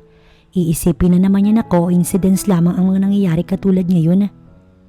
Hindi na siya sumagot sa sinabi ng kanyang ina tungkol dito kay Mick. Sinadya niyang ilihis ang usapan hanggang sa naitanong nito sa kanya si Bruce kung bakit hindi niya ito kasama ngayon. Pero nagsinungaling siyang busy lamang ito. Pero hanggang kailan niya gagawing pagtakpan sa magulang si Bruce? Habang si Doña Miranda naman, tuwang-tuwa sa ibinalita sa kanya ni Mick na paghihiwalay ni Bruce at Elaine. Ayon dito, kusang umalis si Elaine sa pudar ng asawa. Kung ganoon, iniwan na nito ang kanyang anak na matagal niya nang iniintay na mangyari. Agad ay masaya nitong tinawagan si Karina upang ibalita ang nalaman. Ito ang pagkakataong iniintay niya, ang magtagumpay ang kanyang mga plano kahit na ilang taon pa muna ang inintay niya. Yes, tita? Masayang masaya si Karina nang iangat ang kabilang linya. Did you hear the news? Tanong niya rito habang tinitignan ng 3 taong batang nasa veranda. Si Brevin, walang iba kundi ang anak ni Bruce at ni Elaine. Yes, tita. Sinabi sa akin ni Bruce na iniwan na ito ni Elaine at magkasama kaming dalawa ngayon. Sabi pa nito. God, ngayon wala na si Elaine sa buhay ng aking anak. Gusto kong gumawa ka ng paraan para makalimutan na ni Bruce ng tuluyan ng hampaslupang babaeng yun. Hindi ako papayag na bumalik pa siya sa buhay ni Bruce. Aniya pa kay Karina. Tumawa naman ng babae sa kabilang linya. Halatang nasisiyahan. Don't worry, tita. Ako nang bahala kay Bruce. Sabi nito ang puno ng confidence. Ang Donya naman ay napatawa. Hindi niya nahahayaan pang muling magkabalikan ng dalawa at lalong hindi malalaman ni Elaine na nasa kanya ang anak nitong inakalang pumanaw. Ilang sandali pa nilang pinag-usapan ang kanilang plano at mas lalo siyang naging kampante ngayon nang sabihin ni Karina na inaantay na lang ni Bruce ang divorce paper ng dalawa. Wala na siyang dapat alalahanin. Matapos maibaba ang linya, nilapitan niya ang apo. Dadalhin niya ito kay Karina at ito ang kikilalaning ina ni Brevin. Bruce? Nagulat si Elaine nang mabungaran ng dating asawa sa labas ng kanyang pintuan. Sinaklot siya ng takot at nanlalaki ang mga matang tumitig dito. Bahagya pa siyang napaatras. Ako nga, Elaine. Malungkot nitong saad tsaka tuluyang pumasok sa loob ng kanyang apartment. Ni hindi siya nakaimik, hindi siya makapagsalita. Namamangha siya at hindi alam ang gagawin. I miss you. Biglang namungay ang mga mata ni Bruce bago hawakan ng kanyang mga kamay. Please, bumalik ka na sa akin. Pagmamakaawa ng lalaki, hinalikan nito ang kanyang isang kamay na kanya namang ikinagulat. Tulala siyang nakatitig kay Bruce nang marahan siyang kabigin. Kasunod niyang naramdaman ng mainit na labi nitong sumakop sa kanyang labi. Napapikit siya bilang reaksyon. Napayakap din sa huli. Mahal niya pa si Bruce at handa siyang magpatawad sa mga kasalanan nito. Elaine, I love you. Bulong nito sa kabila ng paghalik. Katagang nais niyang marinig mula rito. Tuluyan siyang iginupo sa mainit nitong yakap at haplos nang ihiga siya sa kama at sinimulang kalasin ang kanyang mga saplot. Dama niya ang pagkamis at pagkasabik na nararamdaman dito habang pinagsasaluhan nilang dalawa ang matamis na halik ng isa't isa. Hindi na siya nagprotesta pa ng tuluyan nitong angkinin. Kinabukasan, madilim na paligid ng kanyang silid ang nabungaran paggising ni Elaine. Kinapa niya pa ang asawa sa kanyang tabi pero wala doon si Bruce. Panaginip. Malungkot niyang bulong. Mapait siyang napangiti sa kabiguang yun. 1 taon na pala ang lumipas simula nang umalis siya sa kanila at wala na siyang balita pa kina Bruce at Karina. Mas naging focus kasi siya sa work kaya naman na-promote siya bilang manager ng hotel na pinagtatrabahuhan. Madami na nga palang nangyari sa loob ng 1 taong paglimot kay Bruce at masasabing galit na lang ang nararamdaman niya ngayon sa lalaki. Wala nang pagmamahal. Pinilit niyang bumangon at binuksan ng ilaw. Nag-prepare na lamang siyang pumasok sa trabaho. Kung dati ay sabay silang pumapasok ni Rosie, ngayon ay hindi na. Na-promote din kasi ito sa work kaso nga lang nalipat sa isang branch dito lang din sa Maynila at nagkataon pang iba yung oras ng duty nito kaya sa cellphone na lamang sila madalas makapag-usap. Good morning, nakangiting bati ni Nick nang bumaba siya sa kanyang silid. Dahil kumikita na rin siya ng malaki, lumipat na rin siya ng mas malaking tirahan, bumili ng sariling sasakyan at bilang nakiusap sa kanya si Mick na kailangan ito ng trabaho, tinanggap niya ito bilang driver. Ang isang kapatid ay may trabaho na kaya hindi niya na kailangan pang sustentuhan ng mga magulang dahil nagbibigay naman si Emily ng pera sa mga ito at nasa poder pa rin ito ng magulang. Good morning. Tinanguan niya lang si Mick tsaka sumakay sa kotse. Habang nagmamaneho, sinabi kay Mick na wag siyang intayin mamayang hapon dahil balak niyang dalawin ang anak niya. At yun nga ang kanyang ginawa paglabas mula sa trabaho. Dumiretso siya sa puntod ng anak ng mag-isa lamang. Kamusta ka na dyan, anak? Madamdamin niyang tanong matapos lagyan ng bulaklak ang ibabaw ng puntod ng kanyang anak. Matagal na rin ang huli niya itong nadalaw dahil busy sa trabaho. Nagsindi siya ng kandila at umupo sa harapan ng puntod ng anak niya. Hindi na ganun kasakit ang nararamdaman niya sa ngayon tuwing tutungo doon. Tanggap niya na sa sariling nasa heaven na ito. Katulad ng pagtanggap niya sa paghihiwalay nila ni Bruce. Kahit papaano, nagawa niya rin at nakaya niya ring tanggapin ang pag-iisa. Pagkagaling sa puntod ng anak, tinungo niya ang bahay ni Bruce. Hindi lamang siya lumapit sa gate para hindi nito mapansin. Hindi niya alam kung bakit siya napadpad sa lugar na yun. Siguro para mapatunayang niloko lang talaga siya ni Bruce noon pa man. Lalo na nang makita ang masaya nitong pamilya ngayon. Si Bruce, si Karina at ang anak ng dalawa. Parang apoy na humaplos sa kanyang puso ang nakitang eksenang nagkakatuwaan sina Bruce, Karina, kasamang 4 na taong batang sa tansya niya, kasing edad ng kanyang anak kung ito ay nabuhay. Kamukhang kamukha pa ito ni Bruce. Parang may kung anong puwersa ang nagtulak sa kanya para lapitan ng mga ito, pero hinarang siya ng gwardya. Kaya naman, isang pagpapasya ang nabuo sa kanyang isipan. Kikidnapin niya ang bata. Sigurado ka ba sa gagawin mo? Tanong ni Mick kay Elaine isang gabi. Walang kurap siyang nakatitig sa kagandahan nitong nababalot ng manipis na damit. Nakapambahay lang ang babae. Manipis na damit at short na kita ang nakakainganyong mga hita. Hindi man sinasadya, pero nagising na lang si Mick isang araw na mahal niya na si Elaine, kaya handa siyang talikuran si Doña Miranda alang-alang sa babae. Sa totoo lang, kinagulat ni Mick ang sinabi nitong ipapakidnap sa kanyang anak nito. Pero alam ni Mick na wala itong ideya na anak nito mismo ang batang gustong ipakidnap, kundi paghihiganti ang gustong gawin ni Elaine. Ibang Elaine na ngayon ang nasa harapan niya. Isang matapang na Elaine. Ibang-iba noong dalhin niya sa hospital. Luhaan at mukhang inapi. Siguro kung malalaman itong alam niya ang lahat dahil tauhan siya ni Doña Miranda, baka pati siya'y kasuklaman ito, kaya mananatiling lihim ang pagkatao niyang yun. Hindi ako nagbibiro, Mick. Gawin mo to para sa akin. Nagsalin ito ng alak sa 2 kupita, tsaka inabot sa kanyang isa. Ikaw lang ang may motibong gagawa nito, Elaine. Pag-isipan mo muna. Gagagalit ito ng asawa mo. Pahayag niya rito. Nakadama siya ng selos dahil magiging daan ito upang magkita muli ang dalawa. Hindi pa nga niya nasasabi ang damdamin niya para kay Elaine, pero parang magtatagpo na naman ang landas ng dalawa. Nawala yung anak ko dahil kay Bruce. Dagling tugon ni Elaine na puno ng galit, tsaka tinungga ang laman ng kupita. Tumingin na muli sa lalaking titig na titig kay Elaine. At pagkatapos, sinaktan niya pa ako. Nagawang ipagpalit sa ibang babae. Kaya oras na para maramdaman ni Bruce ang sakit na nararamdaman ko, Mick. Galit na saad ni Elaine. Pinanood ni Mick ang babaeng galit na tumutungga ng alak. Gusto niya itong awatin at baka malasing, pero mas makakabuti kung mailalabas ng babae ang lahat ng sama ng loob nito na alam niyang kinimkim lamang sa matagal na panahon. Hindi na lamang siya umimik. Ayaw niyang gatungan ng sakit sa dibdib na nararamdaman ni Elaine magpahanggang ngayon. Sinabayan lamang niya ang babae sa pag-inom hanggang sa ito ay malasing, tsaka niya pabuhat na dinala ang babae sa loob ng silid. Daddy, let's go to our room na po. Napatingin si Bruce sa bumukas na pinto ng kanyang mini office. Nakasunga kasi doon ang cute na mukha ni Brevin, ang 4 na taong bata. Nginitian niya ito at napatitig na naman siya rito sa bata. Unang kita niya pa lang dito, batid niyang nahahawig ito sa kanya. Ang sabi naman ng kanyang ina, namatay noon yung anak nila ni Elaine na kanyang pinaniwalaan ng matagal na panahon. Isa sa mga dahilan kaya kinasusuklaman niya ang asawa. Hindi niya lang mapigilan ang sarili kapag nakikita si Brevin. Tila hawig din kasi ang mapungay nitong mga mata sa kanyang asawa. Halos 1 taon na ang nakakalipas simula nang dalhin ito ng kanyang ina sa bahay. Anak daw ito ng kaibigang na mayapa na at hinabilin dito. At ang nais ng ina, ituring nila itong anak ni Karina na magpakasal na silang dalawa. Ang kaso, walang hilig si Karina sa bata. Kita niyang napipilitan lang ito kapag nakikipaglaro kay Brevin at kapag lumalabas sila, nasa kanyang atensyon ito, hindi kay Brevin.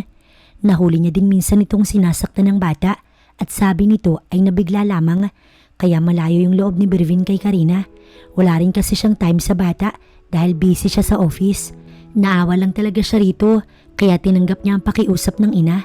Wala siyang choice dahil ulila na si Brevin. Okay baby, I'll just finish it. Tukoy niya sa ginagawa. Napangiti ito. Pwede po akong pumasok, Daddy?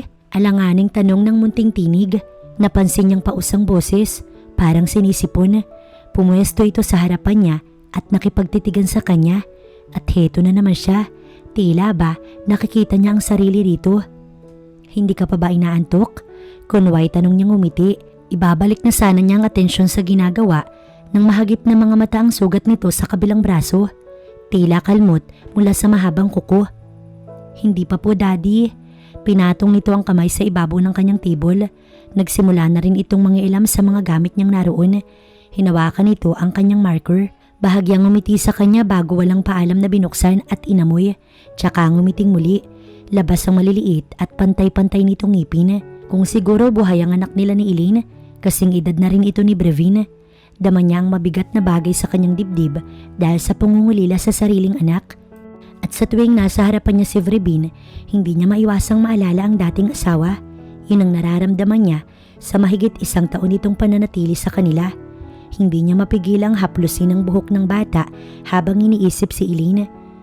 Kamusta na nga kaya ang asawa niya? Wala na siyang balita simula nang umalis ito sa poder niya. Alam niya ang rason nito. Nasaktan niya ng sobra ang babae. Sana masaya na ito ngayon dahil masaya na rin siya kay Karina. Inip man, inintay siya ni Brevin na matapos sa kung anong ginagawa niya. Napansin niyang mahilig itong mag-drawing kaya binigyan niya muna ito ng lapis at papel. Tuwang-tuwa naman ang bata at nakisabay sa kanya. Palihim niyang tinitignan ang ginagawa nito at napapangiti siya. Isang babae at lalaking may hawak na bata sa gitna. Niligan nito iyon ng mami at daddy at ako. Hinayaan niya na lamang ang bata. Nang matapos ang kanyang ginagawa, napansin niyang sobrang tahimik na ni Brevin. Tulog na pala ito habang nakasubsob ang mukha sa mesa. Nakadama siya ng awa rito. Sabi kasi ito sa magulang dahil nga hindi niya ito napagtuunan ng pansin. Madalas ay ang yaya lang nito ang kasakasama maging sa school. Eto na yata ang pinakamatagal na nag-usap sila. Kung minsan, tulog na ito kapag nadating siya galing office. Kapag weekend naman, si Karina ang kasama niya at ayaw naman itong kasama nila si Brevin. Pabuhat niyang dinala sa kwarto nito ang bata. Naililis pa ang damit nito matapos niyang ilapag sa higaan at gano'n na lang ang gulat niya nang makitang may malaking pasa ito sa dibdib bukod sa kalmot nito sa braso. Nagtataka siyang napatitig sandali kay Brevin bago lumabas ng kwarto nito at galit na kinumpronta ang yaya. Sir? Tila takot pa ito nang tanungin niya. Pinababayaan mo ba si Brevin? Dahil kung oo, sisisantihin kita. Umiling-iling ito at hindi makatingin sa kanya. Ang totoo sir, si Ma'am Karina po yung may gawa nun. Sinasaktan niya po yung bata. Tinatakot lang niya si Brevin para hindi magsumbong. Pero nakikita ko po sir kung paano siya saktan ni Ma'am Karina. Huwag niyo po kong sisisantihin. Pagmamakaawa nito, gulat na gulat siya. Si Karina, anong kasalanan ng walang muwang na batang ito para pagbuhatan ng babae? Nagtagis ang bagang niya na tinungo ang kwarto nila ni Karina. Sa galit ay hinaklik niya si Karina sa braso nang marating ang kanilang silid. Nagsasama na kasi silang dalawa at kasal na lang ang kulang. Kaso, kasal pa sila ni Elaine. Inaantay na lamang niya ang kanilang divorce paper. Bruce! Napaaray ito sa ginawa niya dahil sa totoo lang, nakalimutan niyang mahal ito dahil sa matinding galit. Hindi nito dapat sinasaktan ng bata. Ano bang problema mo at kailangan mong saktan si Brevin? Inis niyang tanong dito. Nanlaki ang mata nito pero sa huli, inamin din nito ang ginawa. Ang mabigat na rason ni Karina, makulit si Brevin at abala sa kung anong ginagawa ang babae. Pero nangakong hindi nasasaktan muli ang bata kaya nakampante siya kahit papaano. Pero kinabukasan, saktong pag-alis ni Bruce ay agad na tinungo ni Karina ang kwarto ni Brevin. Tulog pa ito pero nagising nang haklitin ito sa braso ng babae. Mami? Gulat nitong bulalas. Huwag mo kong tatawaging mami dahil hindi ako yung mami mo. Tsaka gigil nitong sinampal sa mukha ang bata. Napahikbi naman ito at nasasaktang tumingin sa babaeng galit. Pilit nitong binabawi ang braso pero mahigpit ang hawak ni Karina. Bumabaw ng mga kuko nito sa bata na lalong ikiniiyak ni Brevin. Sabi po ni Lola, ikaw po yung mami ko. Humihikbing saad ng bata. Nakangiwi ang mga labi sa sakit at naghahabulan ng mga butil ng luha sa pisngi. Pwes, sinungaling yung lola mo, kaya pwede ba lumayas ka na dito? Ayoko sa'yo. Buwisit ka sa buhay namin ni Bruce. Nararapat lang sa'yo sa basura. Tsaka nito dinuduro-duro ang noo ng bata. Ma'am Karina, huwag niyo pong sasaktan si Brevin. Noon dumating ang yaya nito at tarantang inagaw ang bata mula sa mga kamay nito. Ito naman ang dinuro ni Karina. Sa susunod ha, Ayaw na ayaw kong lalapit kay Bruce yung batang yan. Kung hindi, pareho ko kayong palalayasin dito sa bahay. Hingal na sigaw ni Karina sa dalawa na may kasamang duro. Sa takot nga ni Brevin sa babae, napasiksik ito sa yaya habang umiiyak. Tsaka galit na tumalikod ng babae na nag-iwan pa ng masamang tingin sa dalawa. Yaya, kung hindi siya ang mami ko, sino po? Iyak na tanong ng bata sa yaya. Walang maisagot ang yaya, kaya niyakap na lamang nito ang bata tsaka pinahid ang luha. Maya-maya ay tumahan na ito. Gusto sana ng yaya na pabalikin sa pagtulog ang alaga dahil tanghali pa naman ang pasok nito sa school. Kaso, hindi na ito inaantok. Pinakain na lamang ito sa sariling silid at sinabing wag lalabas para hindi makita ni Karina.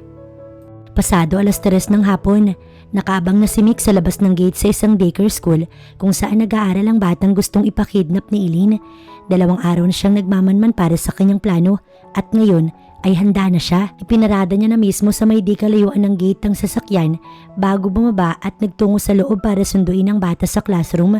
Saktong wala pa ang yaya nito kaya umaayon sa kanya ang pagkakataon. Hi ma'am, ako yung guardian ni Brevin ngayon. Saad niya sa teacher.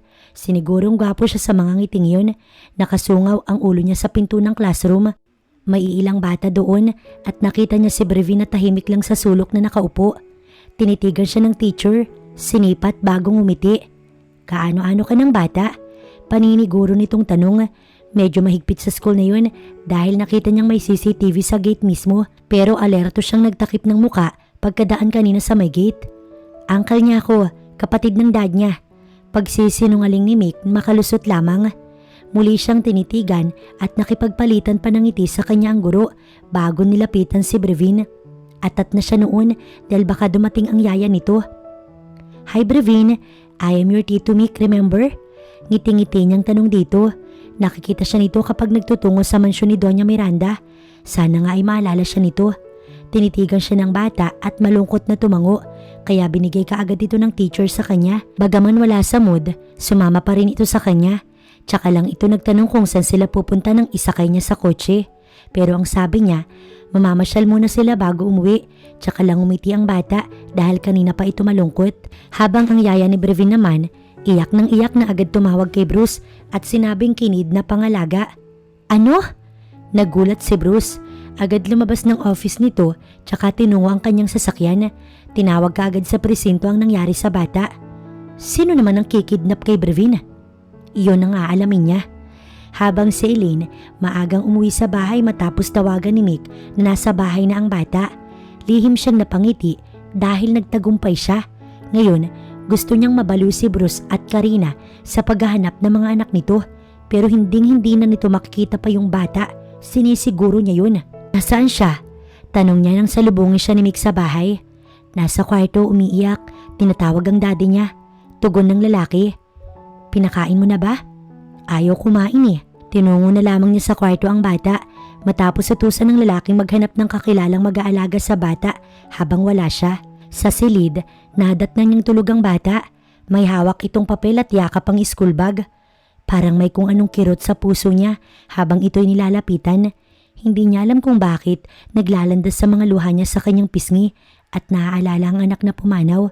Kung nabuhay yun, kasing laki na sana ito ngayon ng kanyang anak.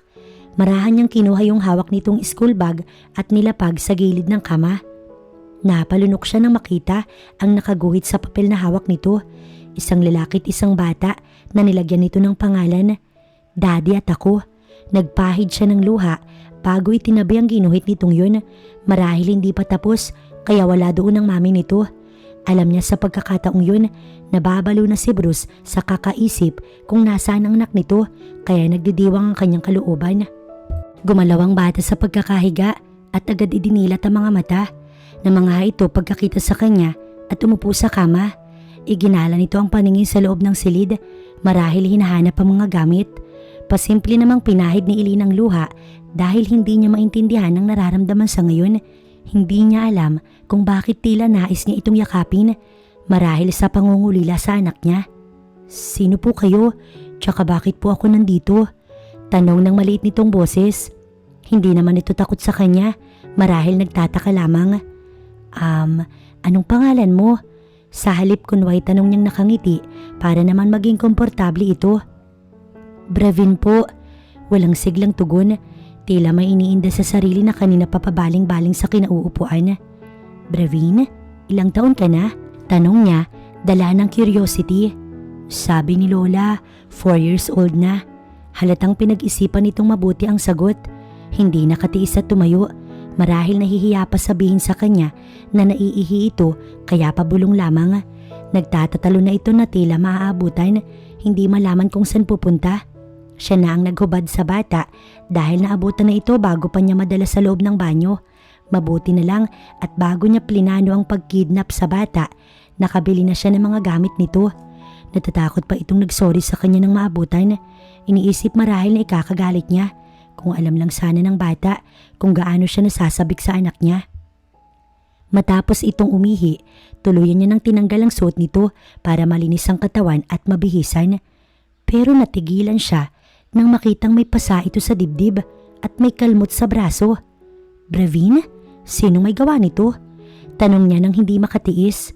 Tumingin ito sa kanya na parang takot, tsaka umiling-iling at ayaw sabihin. Napapaisip na naman siya, pero hindi na nagpumilit pang alamin. Matapos bihisan, pinakain ni Elaine ang bata. Halatang gutom na gutom dahil naubos yung nilagay niyang pagkain sa plato.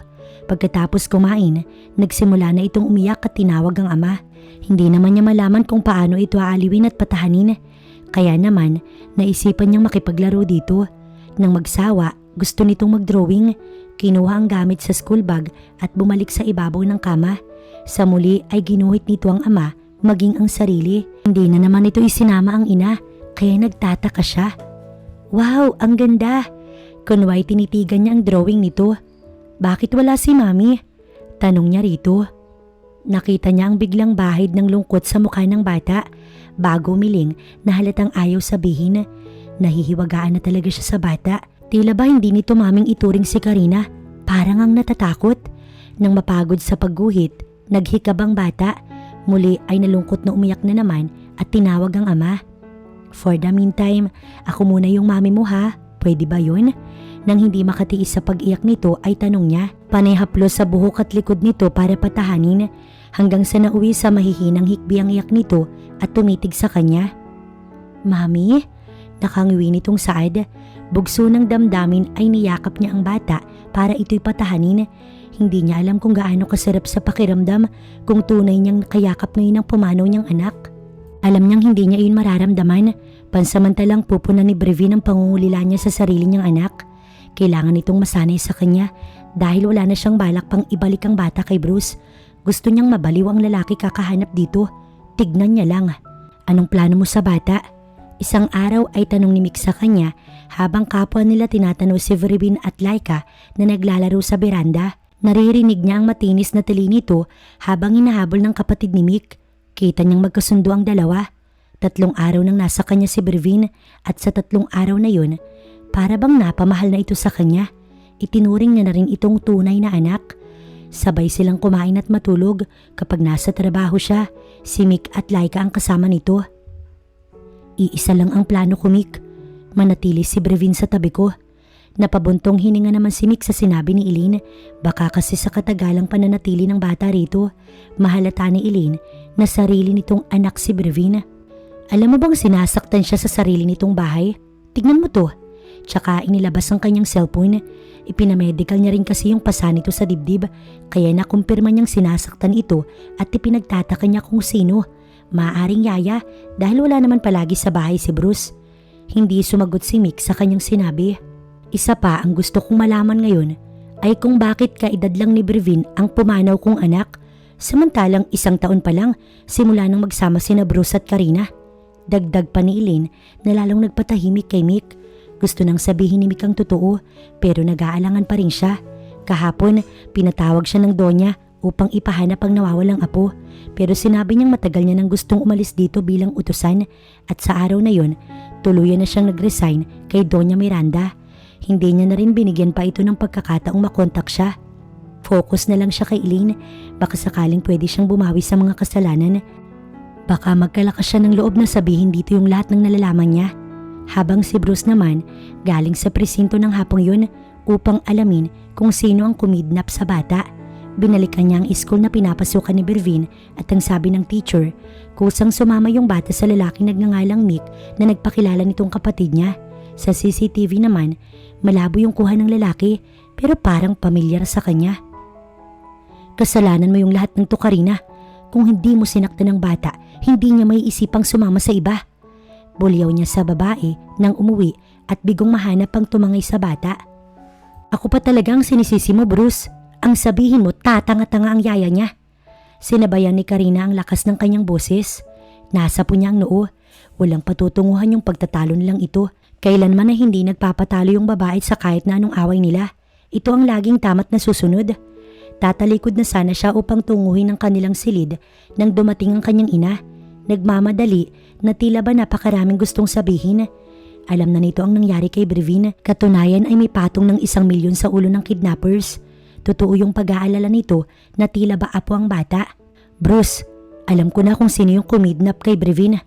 Pagalit nitong Saad. Sino, ma'am? Tanong niyang curious ding malaman kung sino dahil wala talaga siyang ideya. Si Elaine. Siya lang at wala nang iba. Napabuntong hininga siya. Alam niyang ayaw ng kanyang ina kay Elaine pero walang rason para kidnapin nito ang bata. Napataas naman ang kilay ni Karina sa sinabi ng kanyang ina. I'm sorry, ma'am. Pero pwede ba tigilan niyo na si Elaine? Nananahimik na yung tao. Isa pa, wala siyang rason para kidnapin si Bervin. Pagkasabi tumalikod, pagod siya at gusto nang magpahinga. Pakiramdam niya nga kalabisan na yung pag-aalala niya sa bata na tila ba isa niyang tunay na anak. Meron, Bruce. May dahilan para kidnapin niya si Bervin. Sabihin niyo kung bakit. Huwag yung nambibintang kayo. Dahil anak niyo ni Elaine si Bervin. Buhay siya, kaya kunin mo kay Elaine yung apo ko. Mangiyak-ngiyak nitong Saad na nag-aalala sa huli. Siya naman ay gulat na gulat. Anong sabi niyo, ma'am? Nagpantig ang tenga ni Bruce sa narinig mula sa kanyang ina nang sabihing si Bervin ay anak nila ni Elaine. Hiniling niya na sana nagbibiro lang ito dahil kapag nagkataon, hinding-hindi niya mapapatawad ang sariling ina. Tama yung narinig mo, Bruce. Buhay yung anak niyo ni Elaine at si Bervin yun. Pinaniwala ko kayong patay na yung anak ninyong dalawa dahil noon pa man, hindi ko na gusto si Elaine para sa'yo. Kayo ni Karina ang kinilalang magulang ni Bervin, kaya kunin mo siya kay Elaine. Sigaw nito sa kanya, pero kasabay nun ang pagkagulat ng ginang dahil tumilapon ng flower vase na nakadisplay sa ibabaw ng center table. Nagagalit na anyo ni Bruce ang makikita sa mga sandaling yun. Paano niyo nagawang itago sa amin to? Alam niyo bang kinasuklaman ko si Elaine dahil sa pagkawala ng anak namin? Hiniwalayan ko siya dahil dito. Inisip kong masama siyang ina. Inisip kong pinabayaan niya yung anak naming dalawa. Pero kayo pala ang masama. Halos maglabasan ng litid ni Bruce sa leeg habang sumisigaw. Sweetheart, just calm down. Biglang sabad ni Karina pero hindi iyon natuloy nang mawala sa sarili ang lalaki at binalingan upang sakalin si Karina. Sinaktan mo yung anak ko. Hindi kita mapapatawad. Nanlilisik ang mga mata ni Bruce sa galit. Mabuti na lang at agad inawat ng ginang si Bruce dahil nagkakandaubo na noon si Karina at nahihirapan ng huminga. Halos isumpa na nito ang lalaki sa pananakit dito, lalo at first time nangyari yun. Tuluyang nagkagulo sa loob ng bahay sa pagdating ng Donya. Si Manang Sedes, tahimik lang na nakikinig sa may komedor kasama ang yaya ni Bervin. Dati pa man, ayaw na ni Sedes kay Karina. Malayong-malayo yung ugali nito sa babaeng amo. Simula nang dumating sa bahay, pati yung mga larawan ni Elaine na nakadisplay sa loob, pinatapon, maging wedding picture ng mag-asawa. Pinasunog din ito ang ilang gamit ng amo na natira sa bahay at ang pinakamalala, nananakit ito ng bata. Isang bagay na lalong hindi ka gusto-gusto sa ugali nito. Makinig ka sa akin, Bruce. Hindi kami at si Karina ang kaaway mo dito kundi si Elaine. Siya ang kumuha sa anak mo. Sigaw na awat ng Donya kay Bruce. Tama na, ma'am. Kung si Elaine man ang kumuha kay Bervin, karapatan niya yun dahil anak niya yung bata. Umayos na kayo ngayon din. Bago ko pa makalimutang ina ko kayo. Madiing saad ni Bruce na nanginginig ang kamao sa galit. Hindi ako papayag na mangyari to, Bruce. Huwag mong sabihing babalikan mo yung hampas lupang yun. Hindi ako papayag na ibalik mo siya sa pamilyang to. Kinasusuklaman ko ang babaeng yun. Panggagalaiti ng Donya. Kung ganun, kalimutan nyo na may anak at apo kayo. Anitong binalingan si Karina. At ikaw, ayoko nang madatnan pa yung mukha mo rito. Pagbalik ko, siguraduhin mong wala ka na dito. Pagkasabi noon, tumalikod si Bruce at iniwan ng dalawa. Tinungo nito ang kotse at pinaharurot. Naiwang tigagal ang dalawa. Ma'am, do something. Ayoko mawala sa akin si Bruce. Hysterical na sabi ni Karina nang makaalis ang lalaki. Binalingan ito ng ginang, bahagya pang humihingal sa inis. Kasalanan mo rin to, Karina. Sinaktan mo yung apo ko. Alam mo bang ni minsan, hindi ko pinadapuan ng langaw si Brevin, tapos malalaman kong sinasaktan mo. Galit sa akin si Bruce, kaya gumawa ka ng paraan para makuha ulit yung loob niya. Patayin mo si Elaine. Utos ng Donya sa babae bago umalis ng galit. Napapadyak naman sa inis si Karina dahil hindi alam ang gagawin. Hindi siya papatay ng tao. Tiyak kasusuklaman siya ng ama. Kung hindi niya may babalik si Bruce sa kanya, edi hindi. Ang daming lalaking pwedeng ipalit rito. Tsaka nagmamadali din itong tinungo ang kwarto at nag-impake. Hindi niya nagugustuhin pang maulit ang ginawa sa kanya ni Bruce kanina. Baka mapatay na siya nito. Habang si Bruce naman nagpakalango sa gabing yun, sising-sisi sa kanyang nagawa sa asawa. Sana kapag nagkaharap silang muli, mapatawad pa siya nito. Ngayon niya lang na-realize sa mga pagkakamali niya. Sana hindi pa huli yung lahat para sa kanilang mag-asawa. Elaine, patawad. Bulong ni Bruce sa lasing na boses. Malalim na ang gabi. Tulog na si Brevin sa tabi ni Elaine, pero siya'y gising pa rin. Hindi niya maunawaan kung bakit sa tuwing tititigan ng bata, tila nakikita niya si Bruce. Napabuntong hininga siya nang maalala ang asawa ng hindi sinasadya. Alam niyang masaya na ito ngayon kay Karina at dapat lang nakasuklaman ito. Kalaunan, nakadama siya ng kalungkutan. Matinding kalungkutan dahilan para manggilid ang kanyang mga luha. Parang bumalik sa kanya ang sakit na ginawa sa kanya ni Bruce sa pag-iwan sa kanya at sa pananakit nito. Ilang sandali pa, napahikbi na si Elaine kaya napatakip siya ng bibig at baka magising si Brevin, pero huli na at nagising na ito, napatitig sa kanyang natutulala. Mami? Umupo ito at sumilip ang luhaan niyang mga mata. Bakit po kayo umiiyak? Malungkot nitong tanong. Nagpahid siya ng luha tsaka ito'y niyakap. Masaya lang ako. Please, wag mong iiwan si Mami ha. Aniya rito. Naramdaman niyang tumango ang bata. Pinahid pa ng maliit nitong kamay ang kanyang mga luha na parang pinapatahan siya. Napakalma naman siya nito na hindi niya alam kung bakit. Nararamdaman niya sa init ng yakap nito ang isang tunay na anak na parang humahaplos sa kanyang puso. Napapangiti na nga siya habang tinatabihan ito sa higaan, kayakap na para bang takot siyang mawala si Brevin. Kinabukasan, hindi siya pumasok sa trabaho, bagkus binalikan ng hospital kung saan siya nanganak nun. Hindi na lamang niya isinama si Mick, si Brevin naman, iniwan sa bago nitong yaya. Sa information area agad siya dumiretso at hinanap ang kanyang record. Pagkatapos ay itinuro siya sa doktor na nagpaanak sa kanya. Nasurprise pa nga ito pagkakita sa kanya pagkalipas ng 4 na taon at hindi niya inaasahan ang ibabalita nito sa kanya. Buhay ang anak niya nang ilipat sila sa ibang hospital ng kanyang biyanang babae. Hindi lamang niya inabigyan ng pansin nun dahil ibinalita kaagad ng kanyang biyanan na wala na ang anak niya. Matapos magpaalam sa doktor, dumiretso siya sa puntod ng anak niya at para makasigurado, pinahukay niya ang libingan nito. At dito niya nalaman na sa loob ng 4 na taon na pinaniwala siya ng bayanan na patay na ang anak niya, ni walang nakalibing doon. Kung ganun, totoong anak niya si Brevin. Ito yung batang tinago ng 4 na taon ng kanyang biyanan. Hinding-hindi niya mapapatawad ang babae. Pagbabayaran nito ang ginawa sa kanya. Para masiguro kung anak nga ni Elaine si Brevin, pina-DNA test niya ito. Wala pang isang buwan, lumabas ang resulta. 99.9% patunay na anak niya nga si Brevin. Naiiyak niyang niyakap ng buong higpit ang kanyang anak na matagal nang nawalay sa kanya ng buong pananabik, kasabay ang pagbulwak ng kanyang mga luha. Para bang isang panaginip lamang nakayakap niya na ito ngayon at buhay na buhay. Nagtataka pa nga yung anak niya dahil sa sobrang higpit daw ng yakap, pero sabi na lamang niya araw-araw niya itong namimiss. Samantalang si Bruce, walang tigil sa paghahanap ng kanyang mag-ina. Nais niyang makita at mayakap ang nawalay na anak. Nais niyang humingi ng tawad kay Elaine at ibalik sa kanilang dalawa ang dati. Anong ginagawa niyo dito? Tanong niya sa ina nang madatnan ito sa kanyang bahay pagka-uwi kinahaponan. Umiiyak pa itong lumapit sa kanya. Son, I'm sorry. Please forgive me. Halos maglumhod dito sa kanyang harapan. Buong buwan niya na itong hindi kinausap, ni tawag, hindi niya ito sinasagot. Nasusuklam siya sa sariling ina. Labis na pagkamuhi na lang ang kanyang nararamdaman dito dahil sa ginawa sa kanila ni Elaine. Malis kayo. pagtataboy niya dahil wala itong balak kausapin ng ina. Patawarin mo ko anak. Inaamin ko ng lahat ng pagkakamali ko. Lalong umiyak si Doña Miranda na wala na ang lakas ng kanyang loob nito ngayong namumuhi na ang kanyang sariling anak. Labis siyang nalulungkot, lalo't nawalan siya ng pag-asang makita pa ang kanyang apo. Alam niyang si Bruce lamang ang makakapagpabalik nito sa kanya. Mapapatawad ko lang kayo kapag naibalik na sa akin ang anak at si Elaine. Pero hanggat wala sila, wag na wag kayo magpapakita sa akin. Galit pa ring saad ni Bruce bago tinalikuran ng tuluyan ng kanyang ina. Para sa kanya, kung hindi nito kayang tanggapin si Elaine, ituturing niya itong patay. Naiwan namang patuloy na umiiyak si Doña Miranda. Hindi kayang tanggalin ng kanyang salapi ang sakit na nararamdaman niya ngayon sa pagtalikod ng anak niya. Malungkot itong umuwi sa bahay at inaalala ang apo niya. Noon napakasaya niyang kasama si Brevin, pero dahil matanda na siya, kinailangan niyang ibigay ang pangangalaga nito kay Bruce.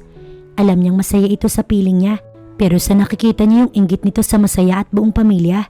Palagi nitong tinatanong sa kanya kung bakit wala itong ama't ina. Kaya ninais niyang kilalanin itong magulang sina Karina at Bruce na inakala niyang ikasisiya ng kanyang apo.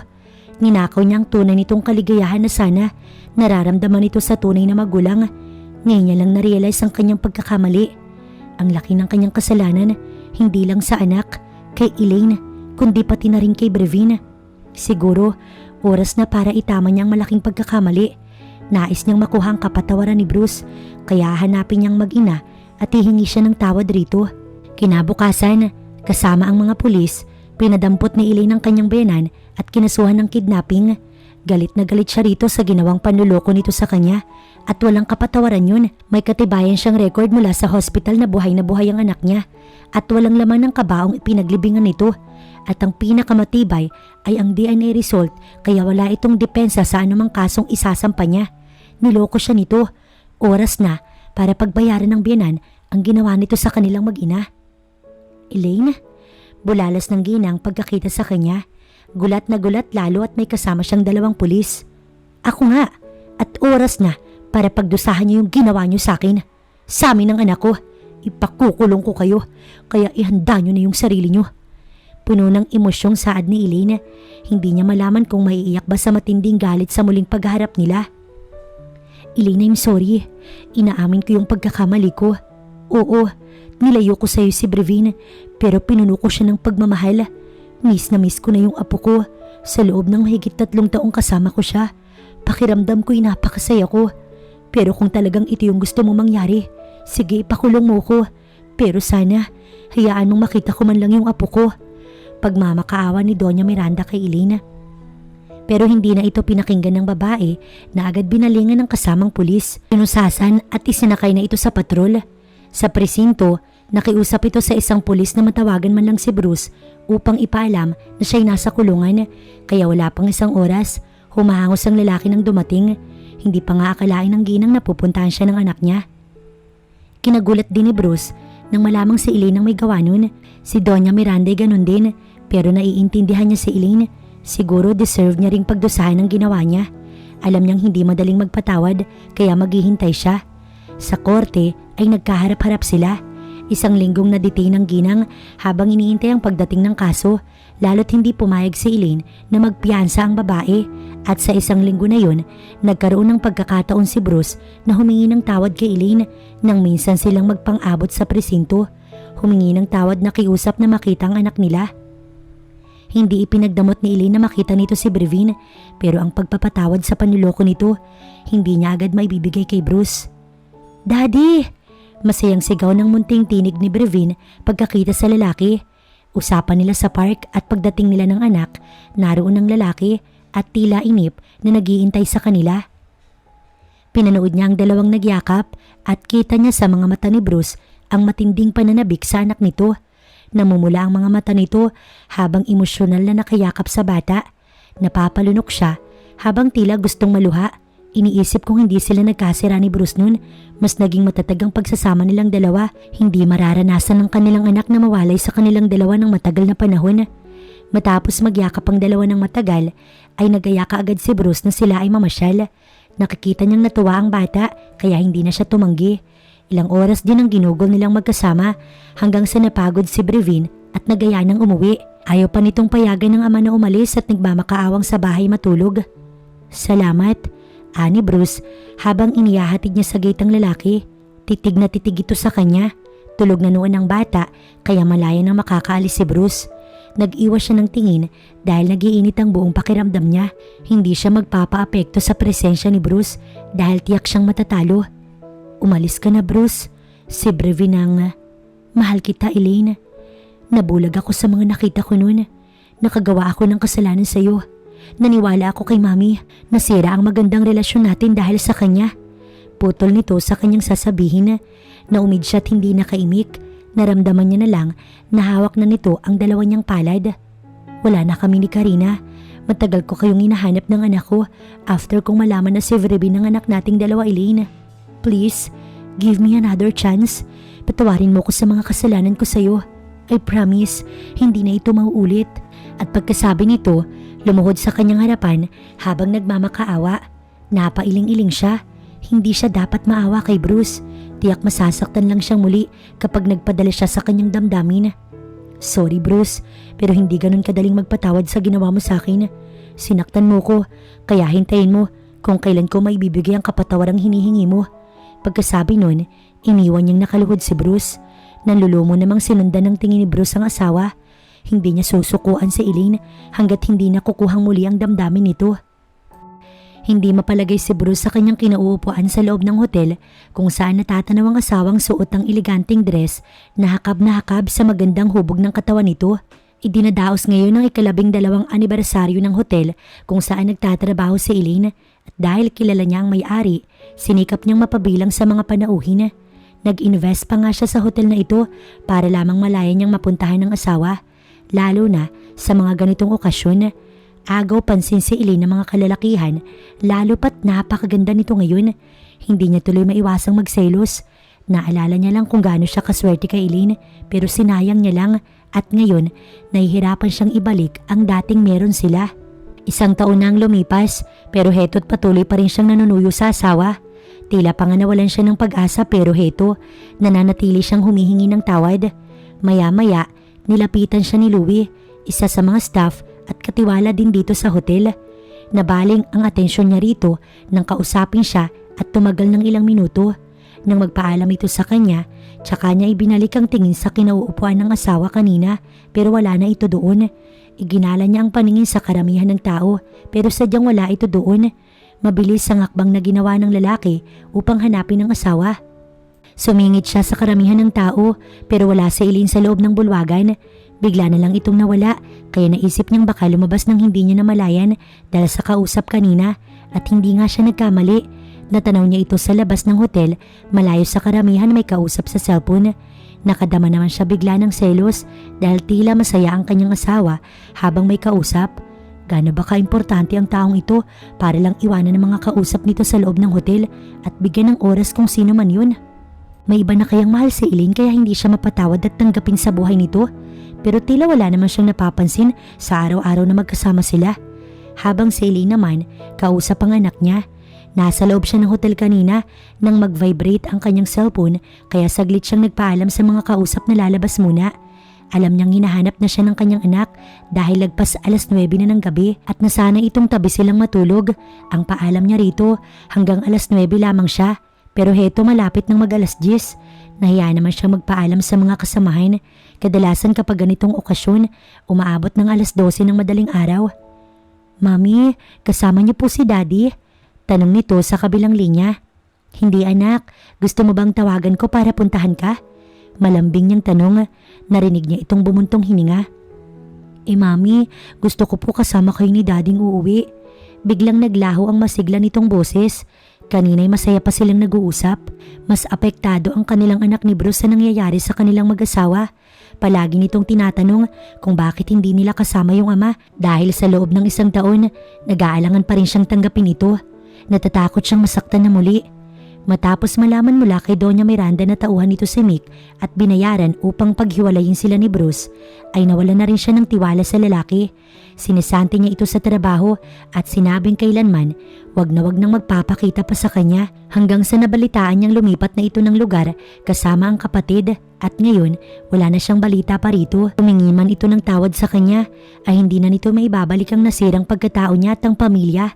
Dahil dito, pati si Bruce ay nahihirapan na rin niyang patawarin, pero siguro napapanahon na. Okay anak, tatawagan ko si Daddy at sabay kaming uuwi dyan, okay? Aniya sa masiglang boses para lamang maging masaya ito. Yay! Bigla ay naging masigla na muli ang boses ng anak niya na ikinangiti niya. Alam niyang matagal na nitong gustong makasama ang ama. Siguro panahon na para mapatawad niya si Bruce. Isa pa, mahal pa rin niya ang lalaki. Nakita niya naman ang sensibilidad nito sa panunuyo sa kanya sa loob ng 1 taon. Nang maibaba ang linya matapos makausap ang anak, tinawagan naman niya si Bruce, pero nagulat siya nang marinig itong tumikim sa kanyang likuran. Agad siyang napalingon dito. Hawak nito ang nagre-ring na cellphone na hindi pa sinasagot. Bakit ka nandito? Conscious niyang tanong na ibinaba ang hawak na cellphone. Dahil invited ako. Pagmamalaki nito sa kanya. Hindi siya umimik saglit pagkuway sumeryoso. Pwede ba tayong mag-usap, Bruce? Nag-uusap na tayo, Elaine. Pamimiloso po nito at bahagyang umiti sa kanya. Umarko ang puso niya na tila ba hanggang ngayon, kinikilig pa rin siya sa kurimaw na ito. Hindi naman imposible yun dahil malakas talaga ang karisma ng lalaki. Ito yung tipong kapag nakasalubong mo mapapalingon ka. First love niya si Bruce at kailanman hindi niya naisip na palitan ito sa puso niya. Hindi niya naisip na humanap ng iba para lamang gantihan ito. Itinuon na lamang niya sa kanyang anak ang atensyon at alam iyon ng lalaki. Alam ko pero wag dito. Pagkasabi tinalikuran ito at tinungo ang sasakyan. Nakita niyang mabilis itong sumunod sa kanya. Ako na magmamaneho. Pigil nito sa kanyang kamay nang akmang sasakay sa kotse. Hindi na siya nagpumilit pat hinayaan ng lalaki. Dinala siya nito sa tahimik na lugar kung saan sila pwedeng mag-usap ng maayos. Tungkol ba ito kay Brevin? Panimula ni Bruce. Alam kong nahihirapan na yung anak natin, Bruce. Kaya gusto kong bigyan ka ng isa pang pagkakataon. Pero kapag sinayang mo pa yung chance na to, asahan mong hindi mo na kami makikita ng anak mo. Tugon niya kay Bruce. Matagal siya nitong tinitigan na hindi makapaniwala. Mababa na agang sobrang kaligayahan sa mga mata nito. Kinabig siya bigla at walang humpay na nagpasalamat. Nangakong hindi sasayangin yung huling pagkakataong ibinigay niya rito. Kaya naman, masaya silang umuwi ni Bruce sa bahay. Kaso, tulog na ang anak nila. Hawak pa nito ang paboritong iginuguhit ng madalas at sa pagkakataong yon, complete happy family na ang nakalagay sa baba. Nangingiti naman si Bruce nang balingan siya. Ngiting may gustong iparating sa kanya. Sa kabilang silid ka matulog, huwag mo kong daanin sa pagpapakyut mo. Saway niya at tinungo na rin ang sariling silid tsaka naglinis ng katawan at natulog. Malalim na ang gabi nang maramdaman ni Elaine na may mga bisig na nakapalupot sa kanya. Pamilyar sa kanyang pabango nito kaya alam niyang si Bruce yun. I miss you so much, Elaine. Mainit na hininga nito ang naramdaman niya sa mukha niya. Pilit siyang dumilat sa kabila ng antok na nararamdaman. Bruce, usal niya at napahawak sa magkabilang pisngi nito. Nasa panaginip na naman ata siya. Mahal kita, Elaine. Salamat kasi napatawad mo pa ako. Anito't hinalikan siya sa labi bago mas mahigpit siyang niyakap. Tumugon si Elaine sa halik na iyon kaya mas naging maalab. Miss na rin naman niya si Bruce sa tagal ng tiniis niya na malayo ito. Mas naging malalim pa yung halik ng asawa sa kanya hanggang sa halos mapugto na ang kanyang hininga. Hindi rin siya tumutol ng kalasin ng kanyang pantulog hanggang sa pag-isahin nito ang kanilang mga katawan. Muli silang ikinasal ni Bruce sa simbahan at nangako sa isa't isa na kailanman hindi na maghihiwalay hanggang sa kanilang pagtanda.